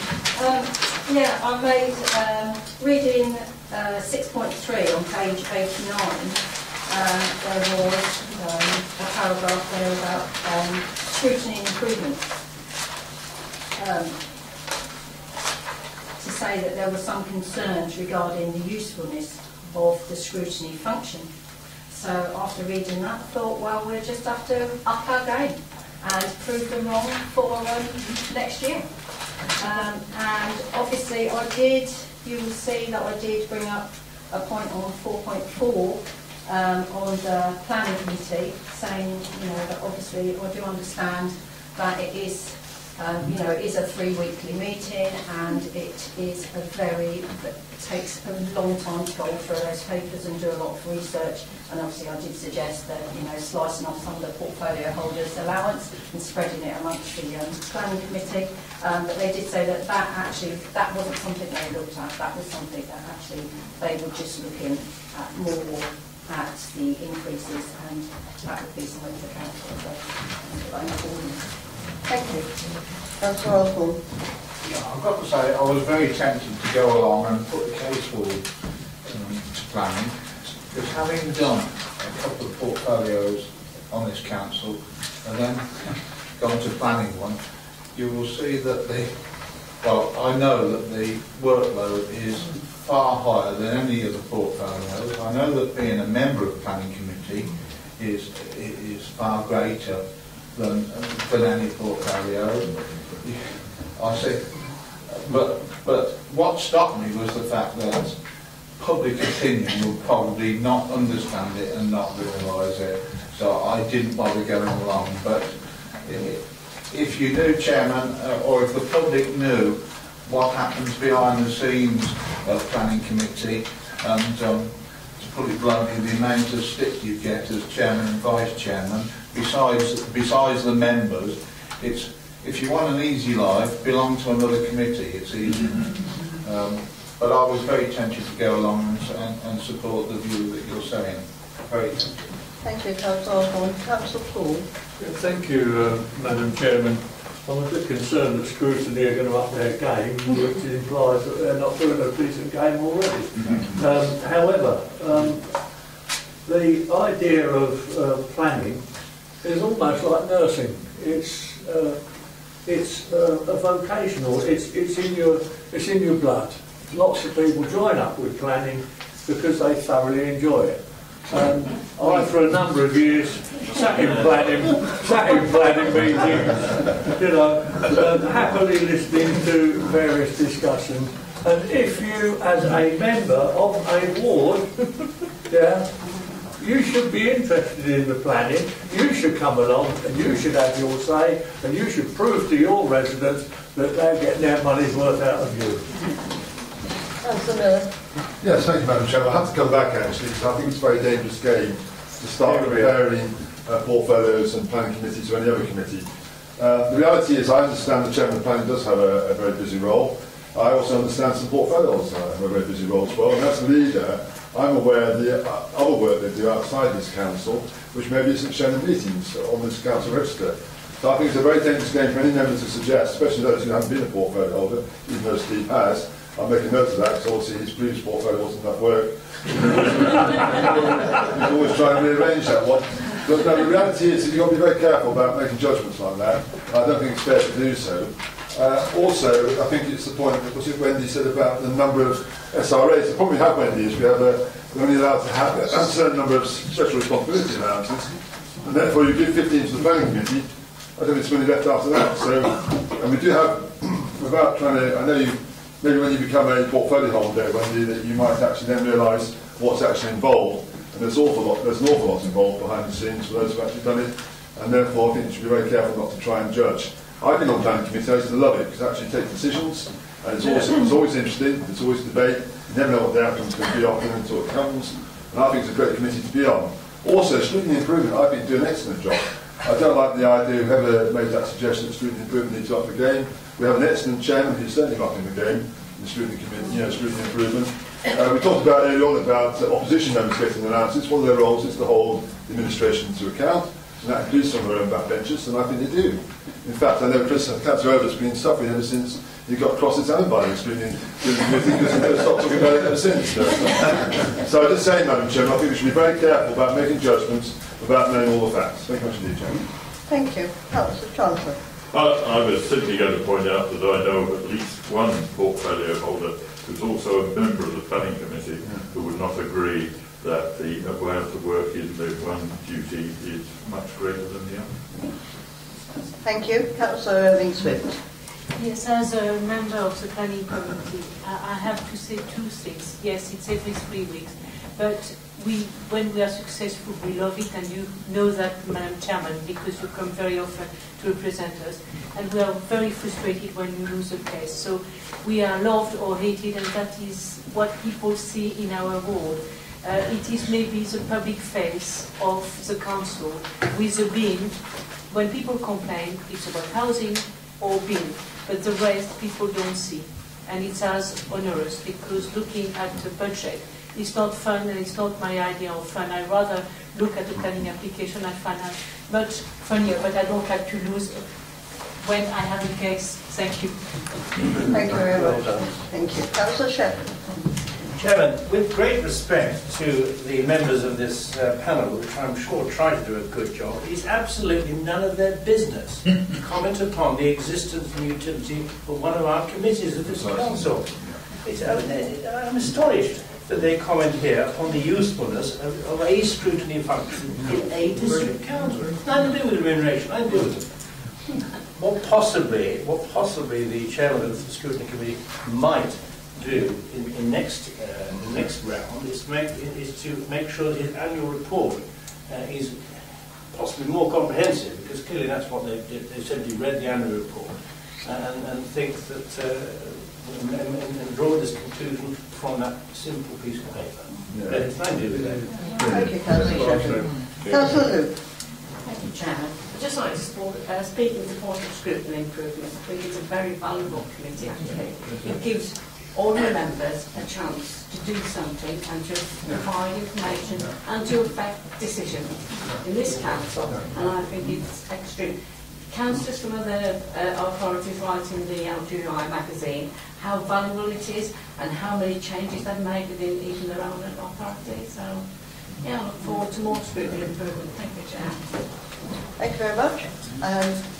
Move to approve. Thank you.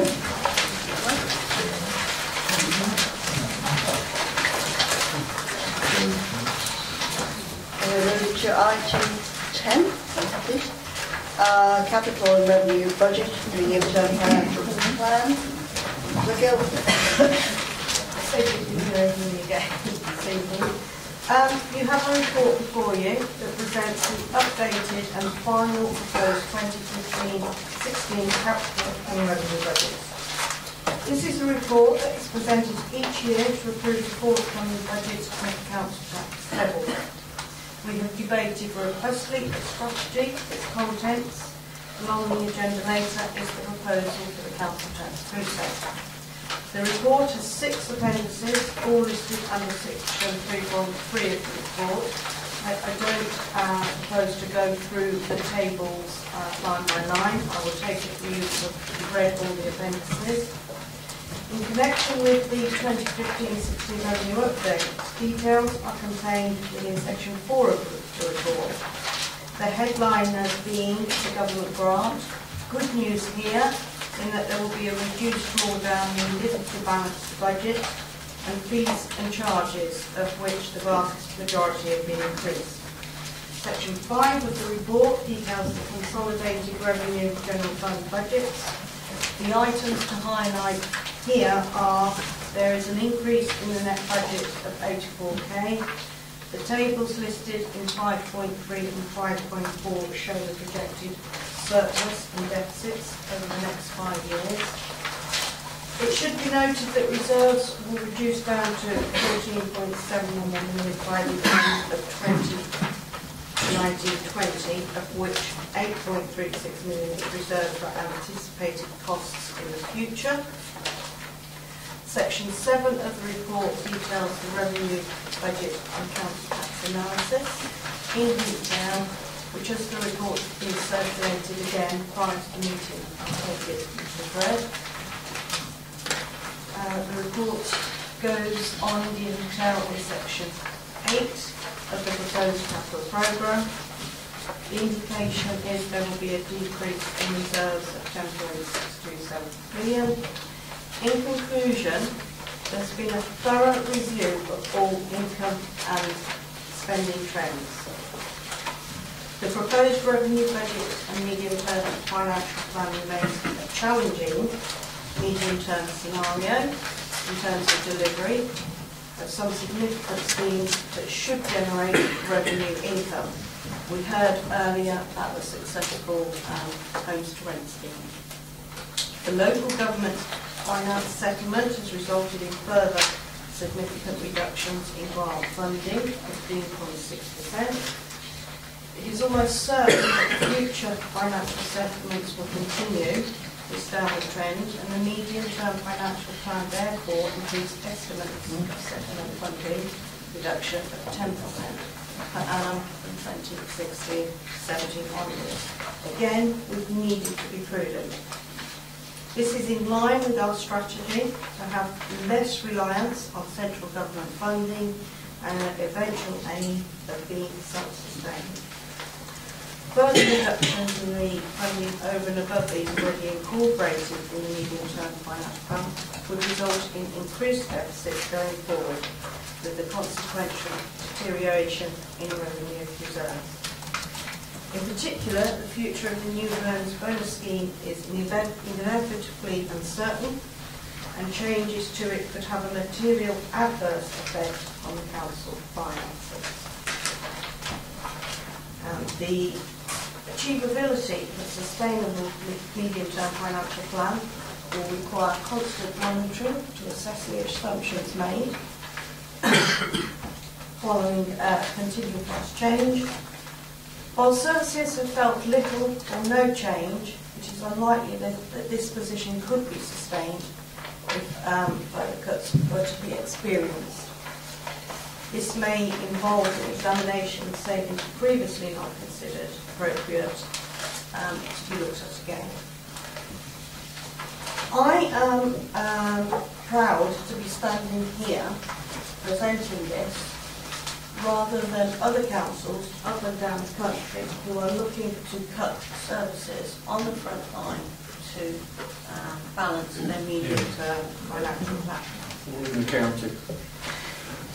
We have an excellent Section 10.1 officer who guides us through the process, and I would like to thank officers for their support in my role as portfolio holder for resources. I therefore ask members to approve the recommendation. Thank you, Councillor Guildford. We have a seconder. Councillor Over. Thank you. I was told to remind you this will be a report. It is a recorded vote. Yes, indeed. So after debate, we will actually proceed to a recorded vote. Right. Any speakers on this?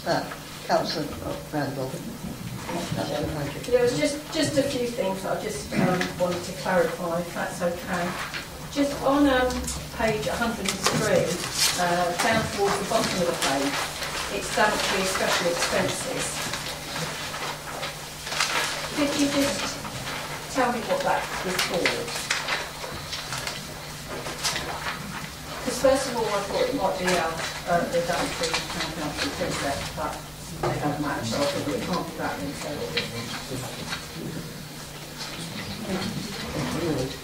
Thank you very much, Chairman. The Daventry special expenses is the Daventry Town special expenses.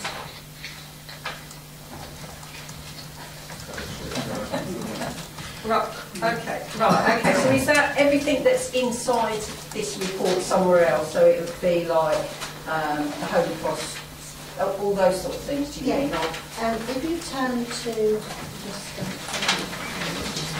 which I think is on page 111.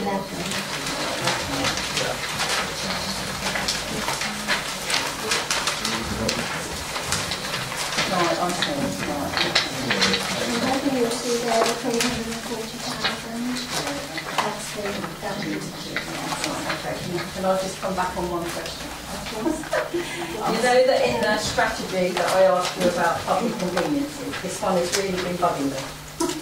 And the fact that we obviously now, I understand that when Enterprise run those, well, or AMS now, obviously, run our toilets, and they were proportioned on, across the contract and Northampton Borough and what we had. And we've obviously lost public toilets because we've lost our ones on the bottom of the top end of the high street.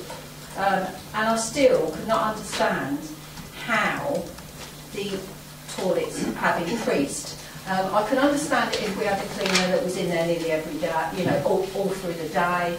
But I understand that possibly they only get cleaned once a day. So I just couldn't understand how there'd been such a dramatic increase of nearly 9,000.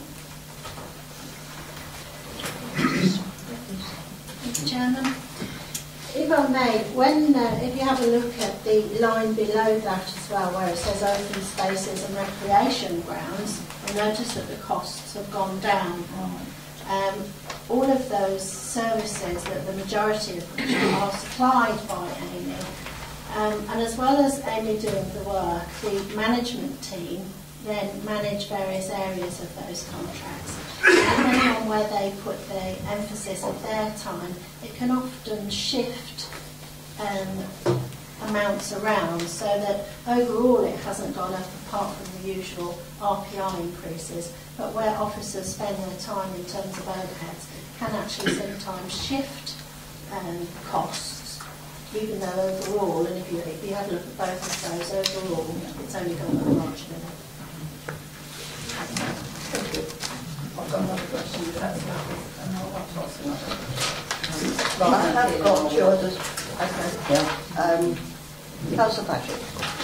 Thank you, Chairman. I can indeed vouch for the fact that Auditor and indeed Tony do a good job, because we keep an eye on through corporate governance and through the audit committees. But it wouldn't be right to go without going through the mentioning vital special expenses and the increase, and to have a grumble about that, Chairman. And that's just on behalf of the parish council. Thank you. I think it was Councillor Perry, was it? Yes. I've got two questions. First one is reading special expenses. I noticed there's an increase. I just wondered, perhaps you might not be able to give the figure tonight, of the money raised on the legal special expense, how much is spent in administration and how much is paid on service in the legal special expense area, i.e. the churchyard, as obviously service levels have deteriorated over a number of years, and we seem to be paying more now than what we were 3 or 4 years ago. The second question is in relation to the budget, and it was something I welcomed about free car parking in Daventry. Am I right to understand that we still have a liability for business rates, and how much that would be in respect of car parking in Daventry? And if so, and it's an economic benefit to have free parking in Daventry, and you see people talking about charging in hospitals, are we not missing a trick and should be lobbying government to remove that liability from councils and public bodies, so that we could go back to free parking for all, whether it's in a hospital or in a care. Thank you, Chairman. I'd like to talk about the special expenses both in Byfield, which I appreciate wasn't a question, but a grumble was expected, and with regard to the others. For Weedon, Longbuckby and Byfield, you know that when we set the council tax, we have to assume how many of the tax base and also a collection rate. And if we collect more, then reserves build up in those particular areas. And for all 3 of those parishes, reserves built up over a number of years, and certainly Councillor Patchett will know when he first questioned about Byfield, those reserves built up. So what we've been doing for the last, or at least 3 or 4 years, is actually using some of those reserves to draw down and offset some of the costs. But reserves are finite, and unfortunately, as you bring them down, you can't draw down on them.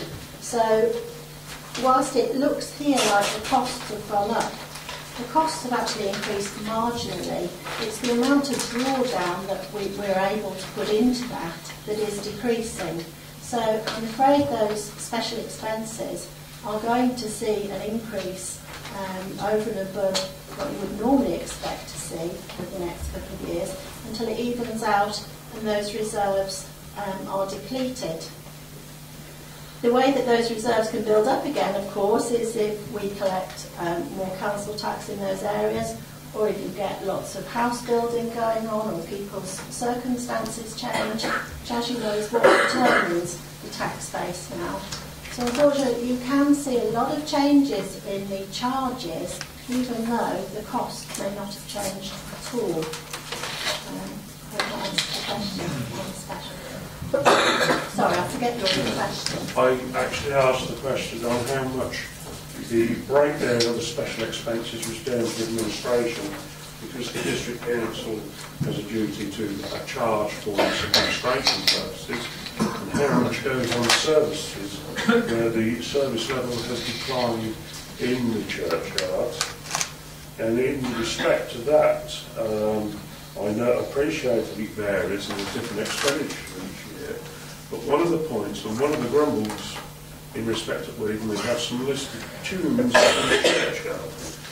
They need repair work, and to date that repair work has not been coming forward because no one can find somebody who can manage to deal with that sort of stone. Amy don't have the skills. They don't even have the skills to put a plastic barrier around the tomb to prevent public from perhaps injuring themselves on that tomb. And that's the cause of concern with the whole process of the special expense area. I mean, in the past, I know Weedon has gone, and it was dearer because there were expenses to the wall. You try justifying £6.65 to £7 to every household in Weedon when people consider there's a substantial reduction in service and a substantial reduction in able to get things done. That's why it's a concern.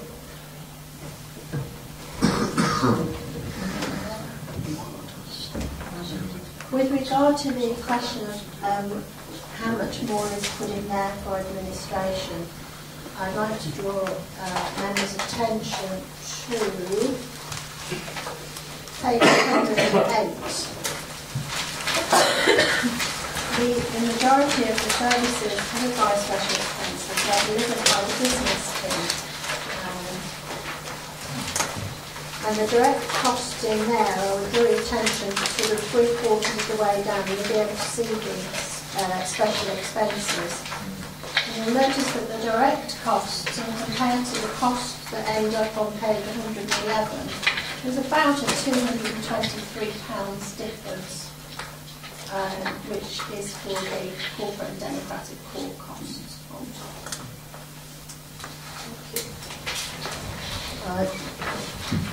Ron Barnes, would you like to comment on any aspect of this particular item? Thank you, Chairman. I acknowledge Councillor Kevin's frustration with the situation in Weedon Churchyard. I can say we are obtaining quotes for work to the graves. We do have an outstanding contractual dispute with Amy as to who is responsible, but our view is we do the work because the district council has a duty to do it, and either we will fall actually on the special expenses, or we will recover those costs from Amy, depending on which way it goes. Thank you. And Olga. Thank you, Chairman. And I've remembered Councillor Perry's next question with regard to car parks and the reparking. We are responsible for the non-domestic rates on those. Unfortunately, I can't give you the exact figure for all of our car parks, but I will come up to it.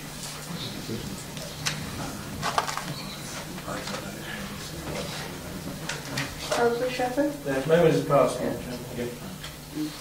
Thank you. Anything else?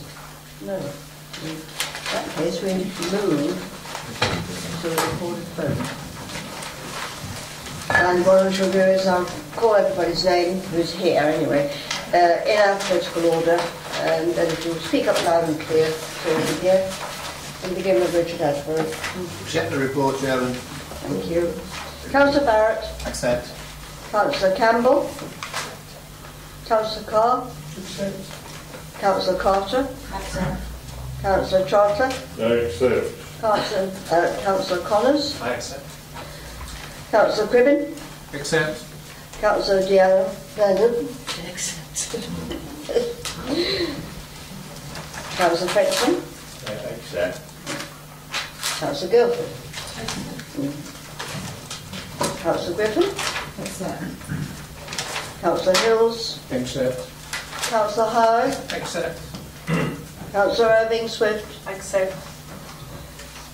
I accept. Councillor Long. Accept. Councillor Luke. Accept. Councillor Miller. Accept. Councillor Morgan. Accept. Councillor Osborne. Agreed. Councillor Over. Accept. Councillor Parker. Accept. Councillor Patrick. I accept. Councillor Perry. Accept. Councillor Poole. Present, Mark. I accept. Councillor Randall. Accept. Councillor Shepard. Accept. Councillor Smith. Accept. Councillor Warren. Accept. And Councillor Reid. Accept. Thank you.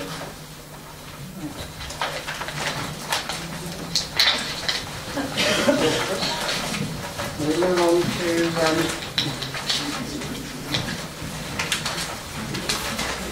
council tax resolution. And again, I will tell you it's a recorded vote. Councillor Guildford. Yeah. This report is to present the proposed 2015-16 council tax resolution for members' approval. It's a statutory report that I present each year to approve the council tax resolution for £2. Now, just to highlight a couple of things, at the time of writing the report, we listed in the paper that we were awaiting some figures being ratified. I can confirm that those figures have been ratified and that it hasn't changed the report, except if you turn to page 127,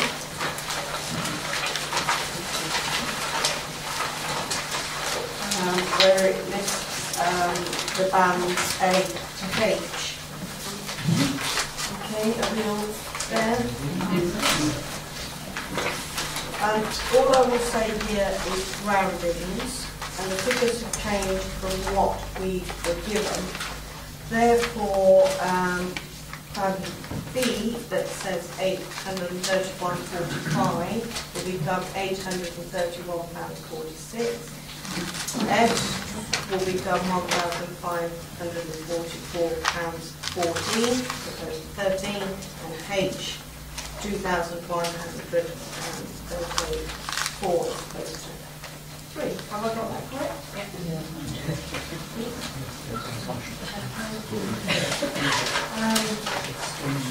The villages in these bands will have a penny added in the tables consequently. As I say, these are the figures that the council have now submitted to us.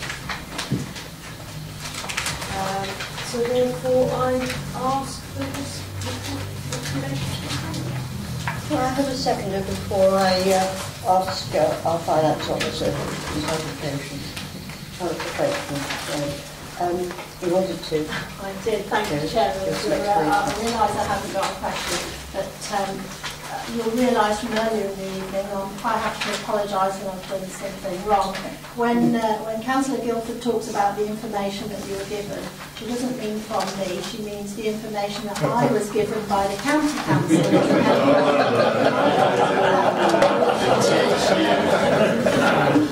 Noted.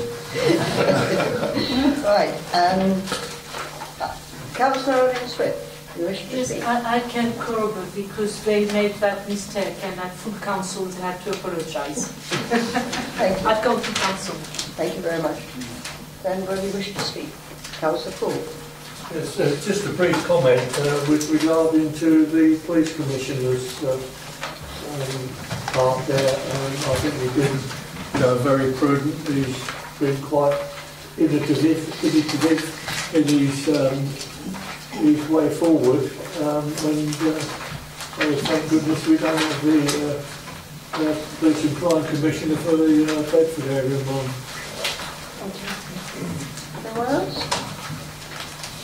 that case, again, we'll go to the recorded vote. Beginning with Councillor Asbury. Accept the report, Chairman. Recommendation. Councillor Barrett. Accept. Councillor Campbell. Councillor Carr. Accept. Councillor Carter. Accept. Sorry. Councillor Chopper. Accept. Councillor Connors. Accept. Councillor Griffin. Accept. Councillor Eden. Accept. Councillor Frenchman. Accept. Councillor Guildford. Accept. Councillor Griffin. Accept. Councillor Hills. Accept. Councillor Howard. Accept. Councillor Abbey Swift. Accept. I do as well.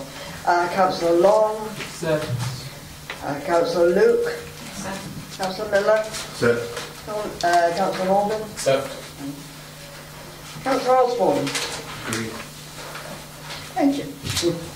Councillor Ober. Accept. Councillor Parker. Accept. Councillor Patchett. Accept. Councillor Kevin Perry. Accept. Councillor Poole. Accept. Councillor Randall. Accept. Councillor Shepherd. Accept. Councillor Smith. Accept. Councillor Warren. Accept. And Councillor Week. Thank you very much.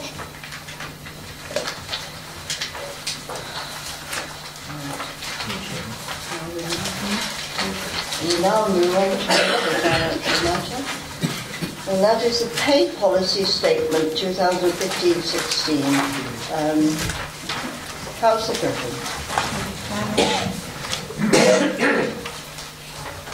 You see before you the pay policy statement. This is something that we are required to do. We have to be open and transparent, as you know. I think the report itself is straightforward.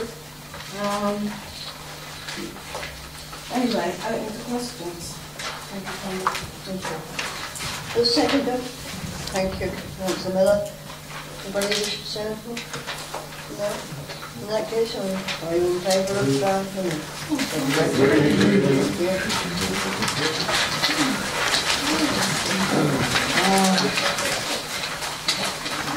Now we move forward to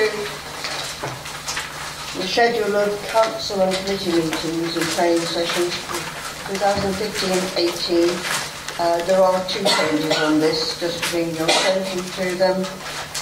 Because of the budget cycle, the strategy group is being held on Thursday the 11th of February and the council on Thursday the 25th of February, fit in with the budget cycle. Yeah. Just to be absolutely clear on this, can I have a proposer? Thank you. And Councillor Long. Thank you. Agreed? Agreed.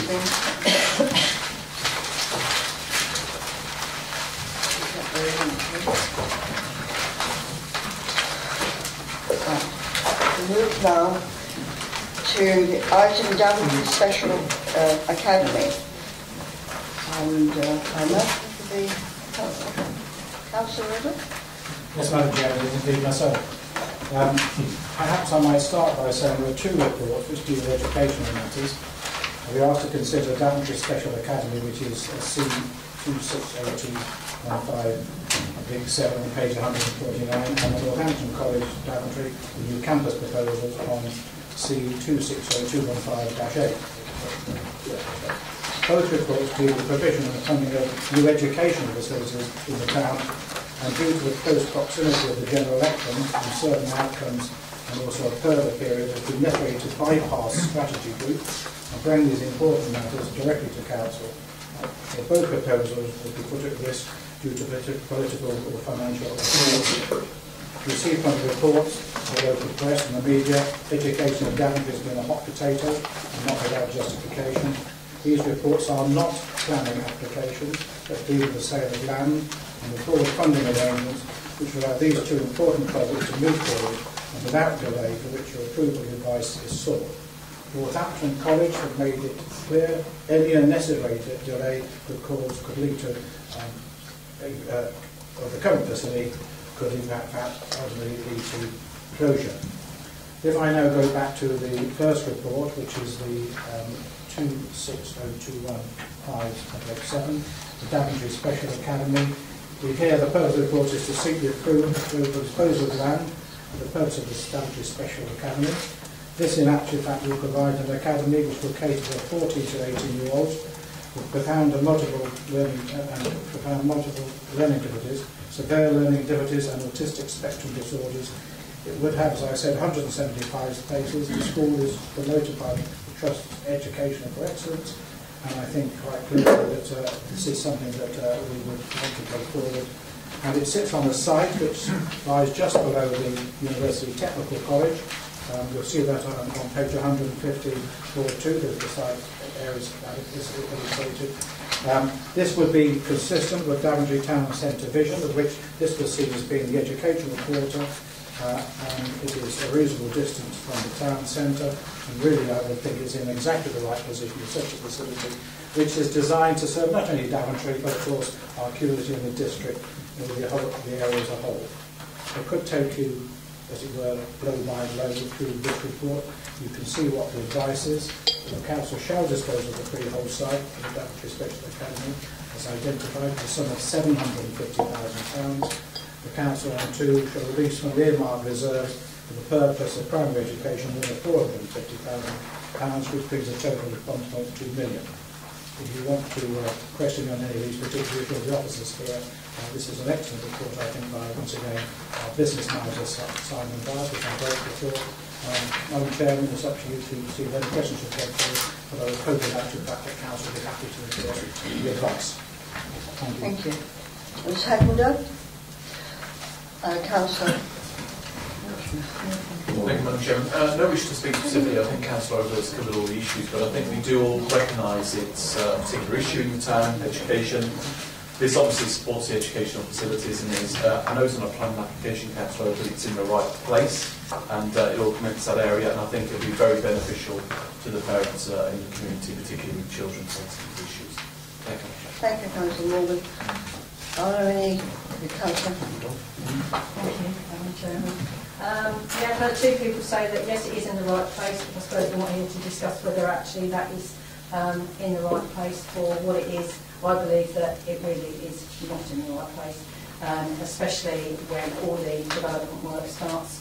And when I have been to public meetings, one thing specifically that the Special Academy was saying was how important it is to have outdoor space. And looking at that space, I see there's going to be no outdoor space apart from the car parking area. So, you know, I'm very concerned over that site, that school. Councillor Poole. Yeah, thank you, Madam Chairman. I too went to consultation meetings and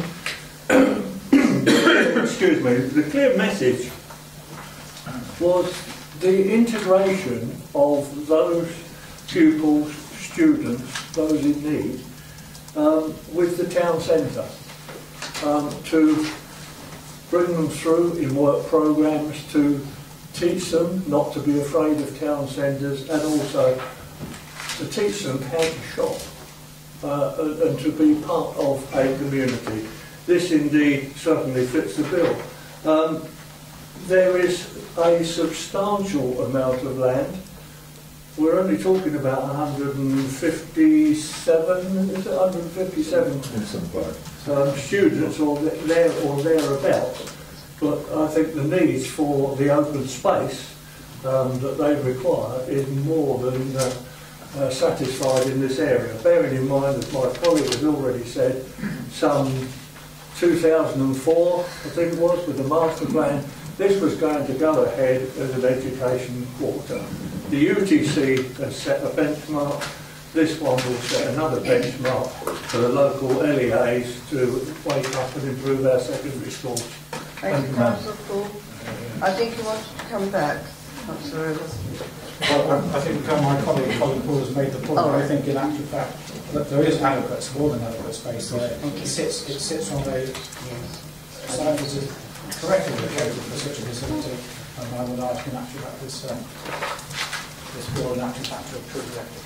Thank you. Councillor Wood.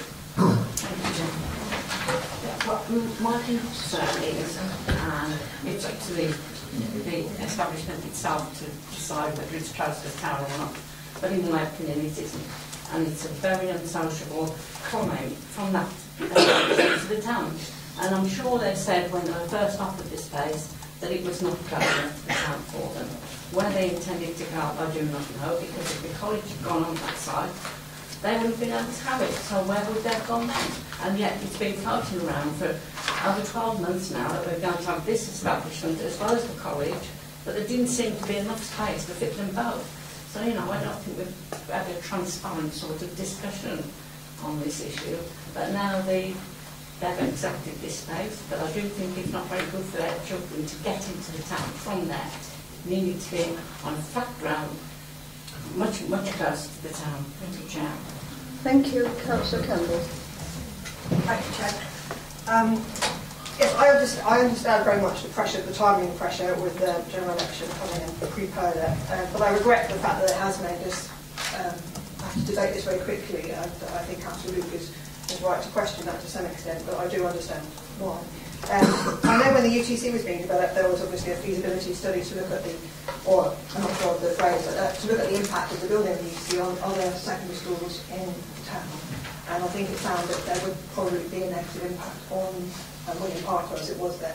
I just wondered, has a similar exercise been done about the building of the special academy? Because obviously it's important that parents have a choice about where to send their children, whatever needs they have. And I would presume that's happened, but I haven't seen it, and I just want to thank you. Councillor Hills. Thank you, Madam Chairman. I mean, this is a discussion about special needs. Children and young people, they're our future. And there shouldn't be any exclusion to those with special needs. They need extra special treatment, and we as a council should be assisting in providing that. And I have no problems with this at all. I think we as councillors should be supporting it to the hilt, and quite frankly, it's not even come before planning yet, and we're talking about whether there is enough ground or etc. I'm sure that when it comes in front of planning, all these things will be looked at. We need to get these things moving for our young people, and especially our young people with special needs. Thank you. Councillor Griffin. Oh, thank you, Chairman. By listening to the discussion, I'm a bit confused. I see here the site is 3 acres. I would have thought that's a quite considerable piece of land. But the other thing that concerns me is, you know, it's very difficult if you're a parent and you're worried about your child. But if you're having to travel, and I presume currently, without this facility, these parents and the children are probably having to travel to get the sort of service that we're hoping they'll get here. So I assume this is a great improvement. Thank you. Councillor Perry, I'm sorry I missed you. No, that's all right.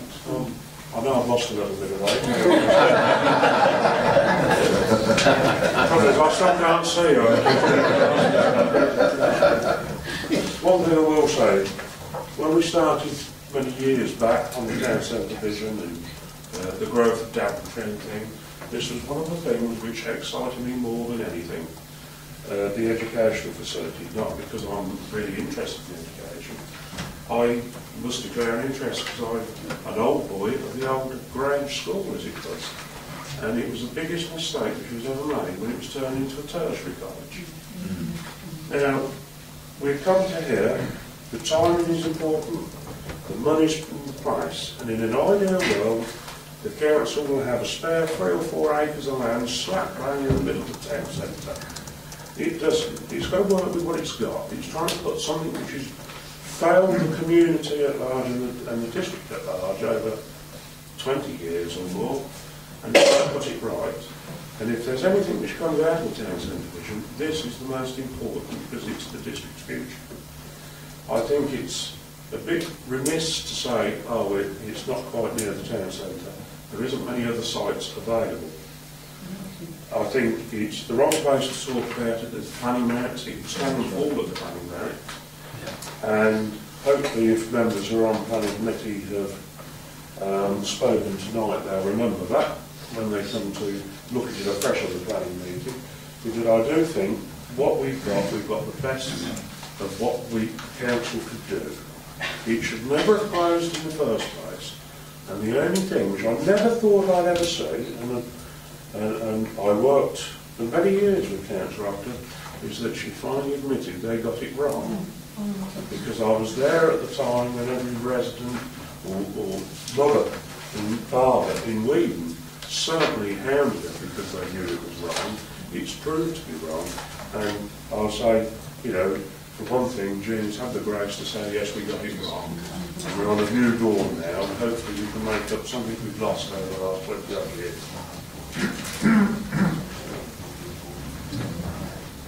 Councillor Osborne.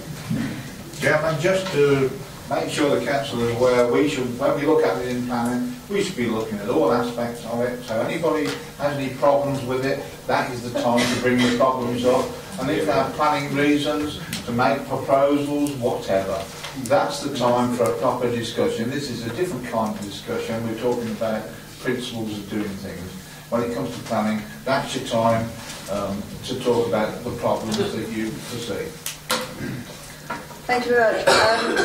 I have done Councillor Morgan, Councillor Luke and Councillor Paul, but I would remind you that the recommendations actually are fairly specific, and I would ask the three speakers that I've just named to very kindly keep to what the recommendation actually is, rather than go over into speculation. Thank you very much. Councillor Morgan. Chair, I feel I may be admonished before I even get started on this one, but it really was an appeal to councillors to give it support.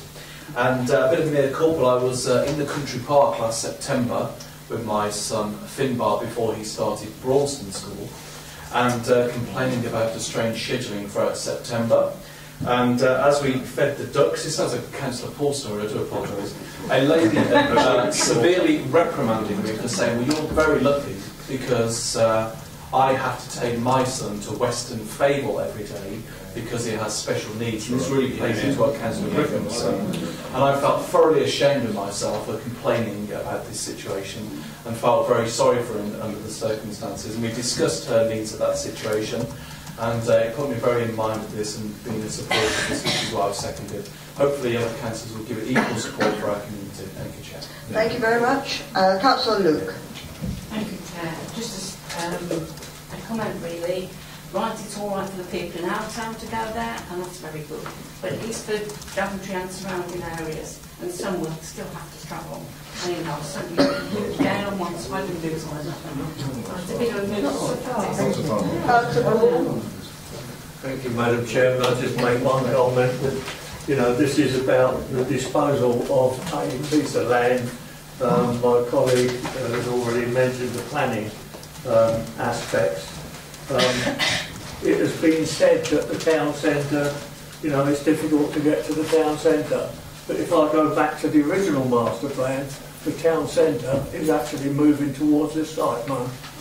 Thank you. Thank you very much.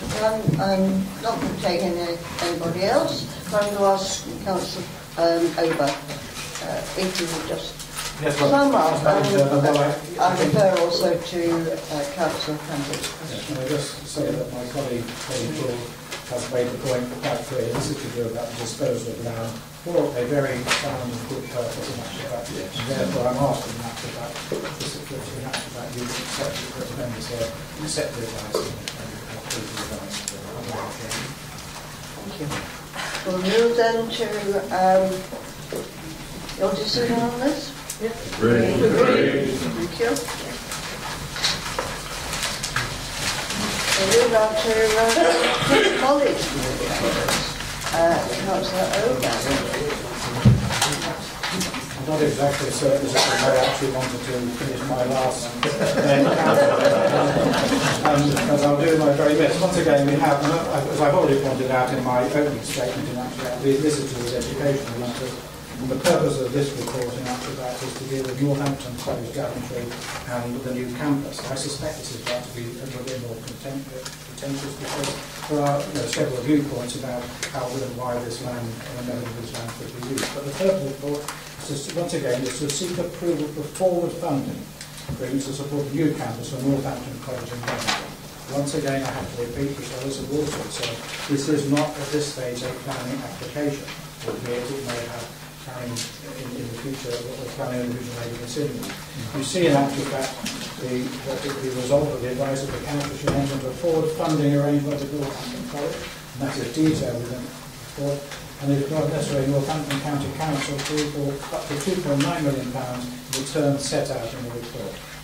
The next revision of CIL programme shall include an item to repay the cost of the council as being paid towards new college campus to extent, if any, these are not funded through the planning obligations.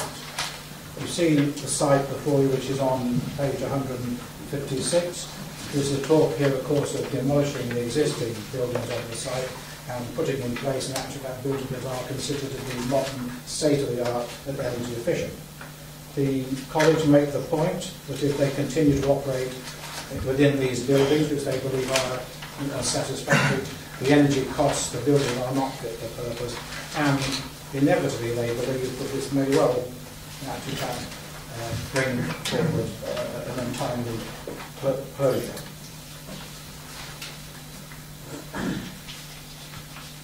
As you will see that the college, working with the council to secure a 6.5 million amount of money forward from SEMNAP, that's South East Midlands Local Enterprise. This is towards a £13 million project. This is not an insignificant project. The disposal of the land that goes with this, because this is in private ownership, it's not owned by this council or even the local education authority, will in actual fact, they believe, make up the necessary funds to make certain they can actually take this project forward. There's been a significant amount of work undertaken. You see there's a fairly lengthy report on this, and there may be all sorts of shades of opinion about how we might or might not use this particular land, but I think because education is, as I said already, a hot potato in Daventry, and there's a need to make certain as the town grows towards perhaps 35 or 40,000 in the years ahead, that this facility should be in place, and it's entirely appropriate the actual fact that we make contribution to that. And I will ask in that fact you to accept the recommendations within the report.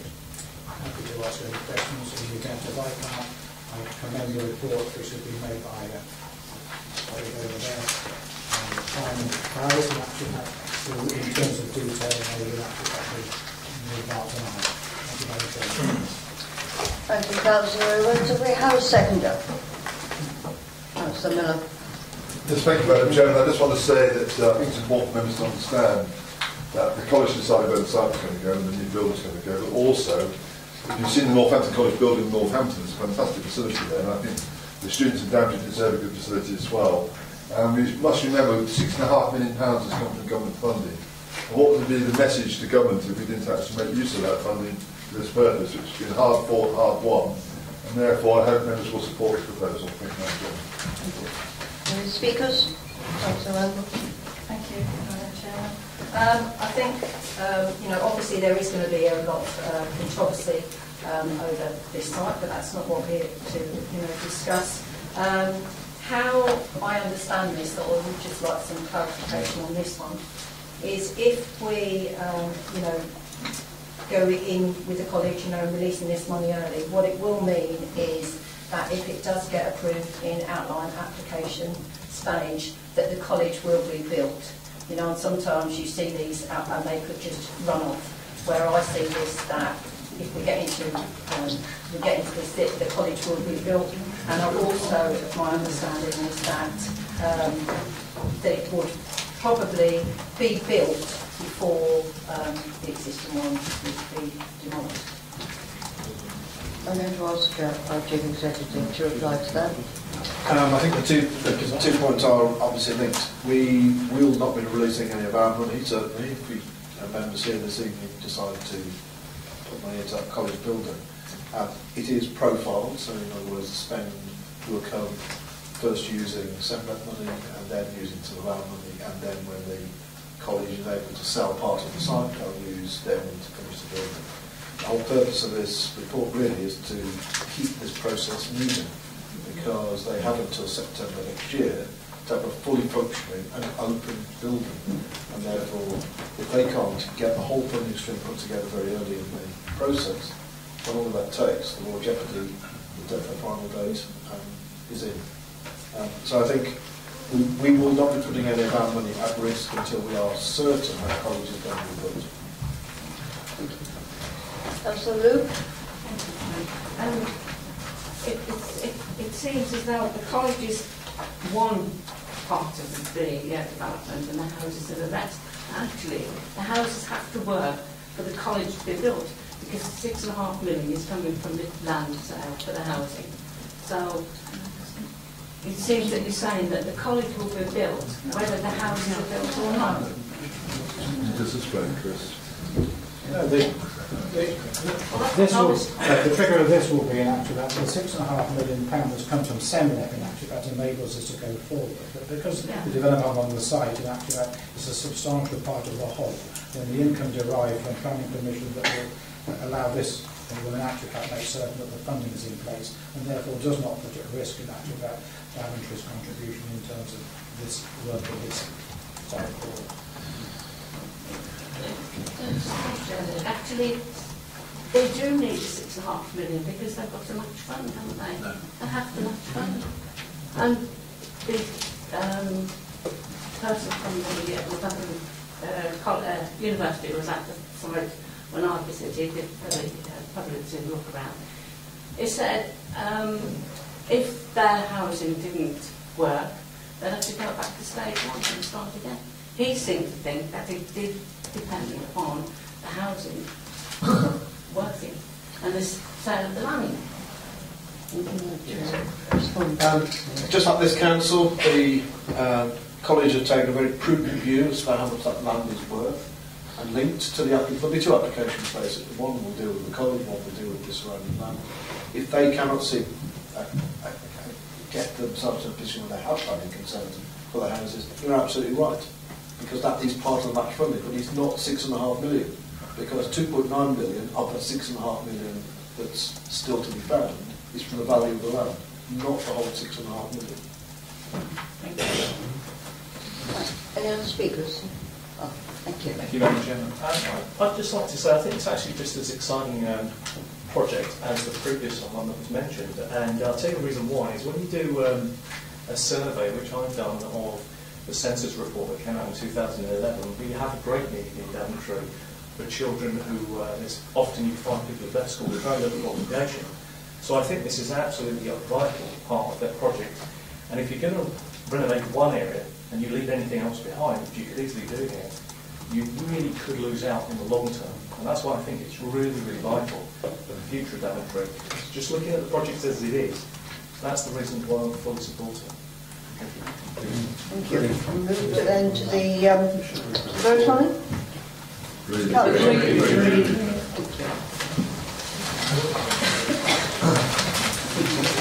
Item 16, to appoint 3 members to the PSP Daventry LLP Development Partnership, and I think it might be Councillor Miller. Thank you, Mr. Chairman. Just want to put forward 3 names to this, Madam Chairman. No opposition members come forward to say they want to join this particular body, so we're putting forward Councillor Morgan, Councillor Parker and Councillor Davis. Thank you.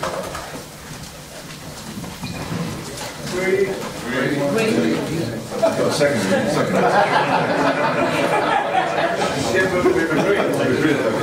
No, you haven't. But I haven't even asked you yet. Oh, I need a second. Councillor Frenchman. Now, it's your turn. Agree. Okay?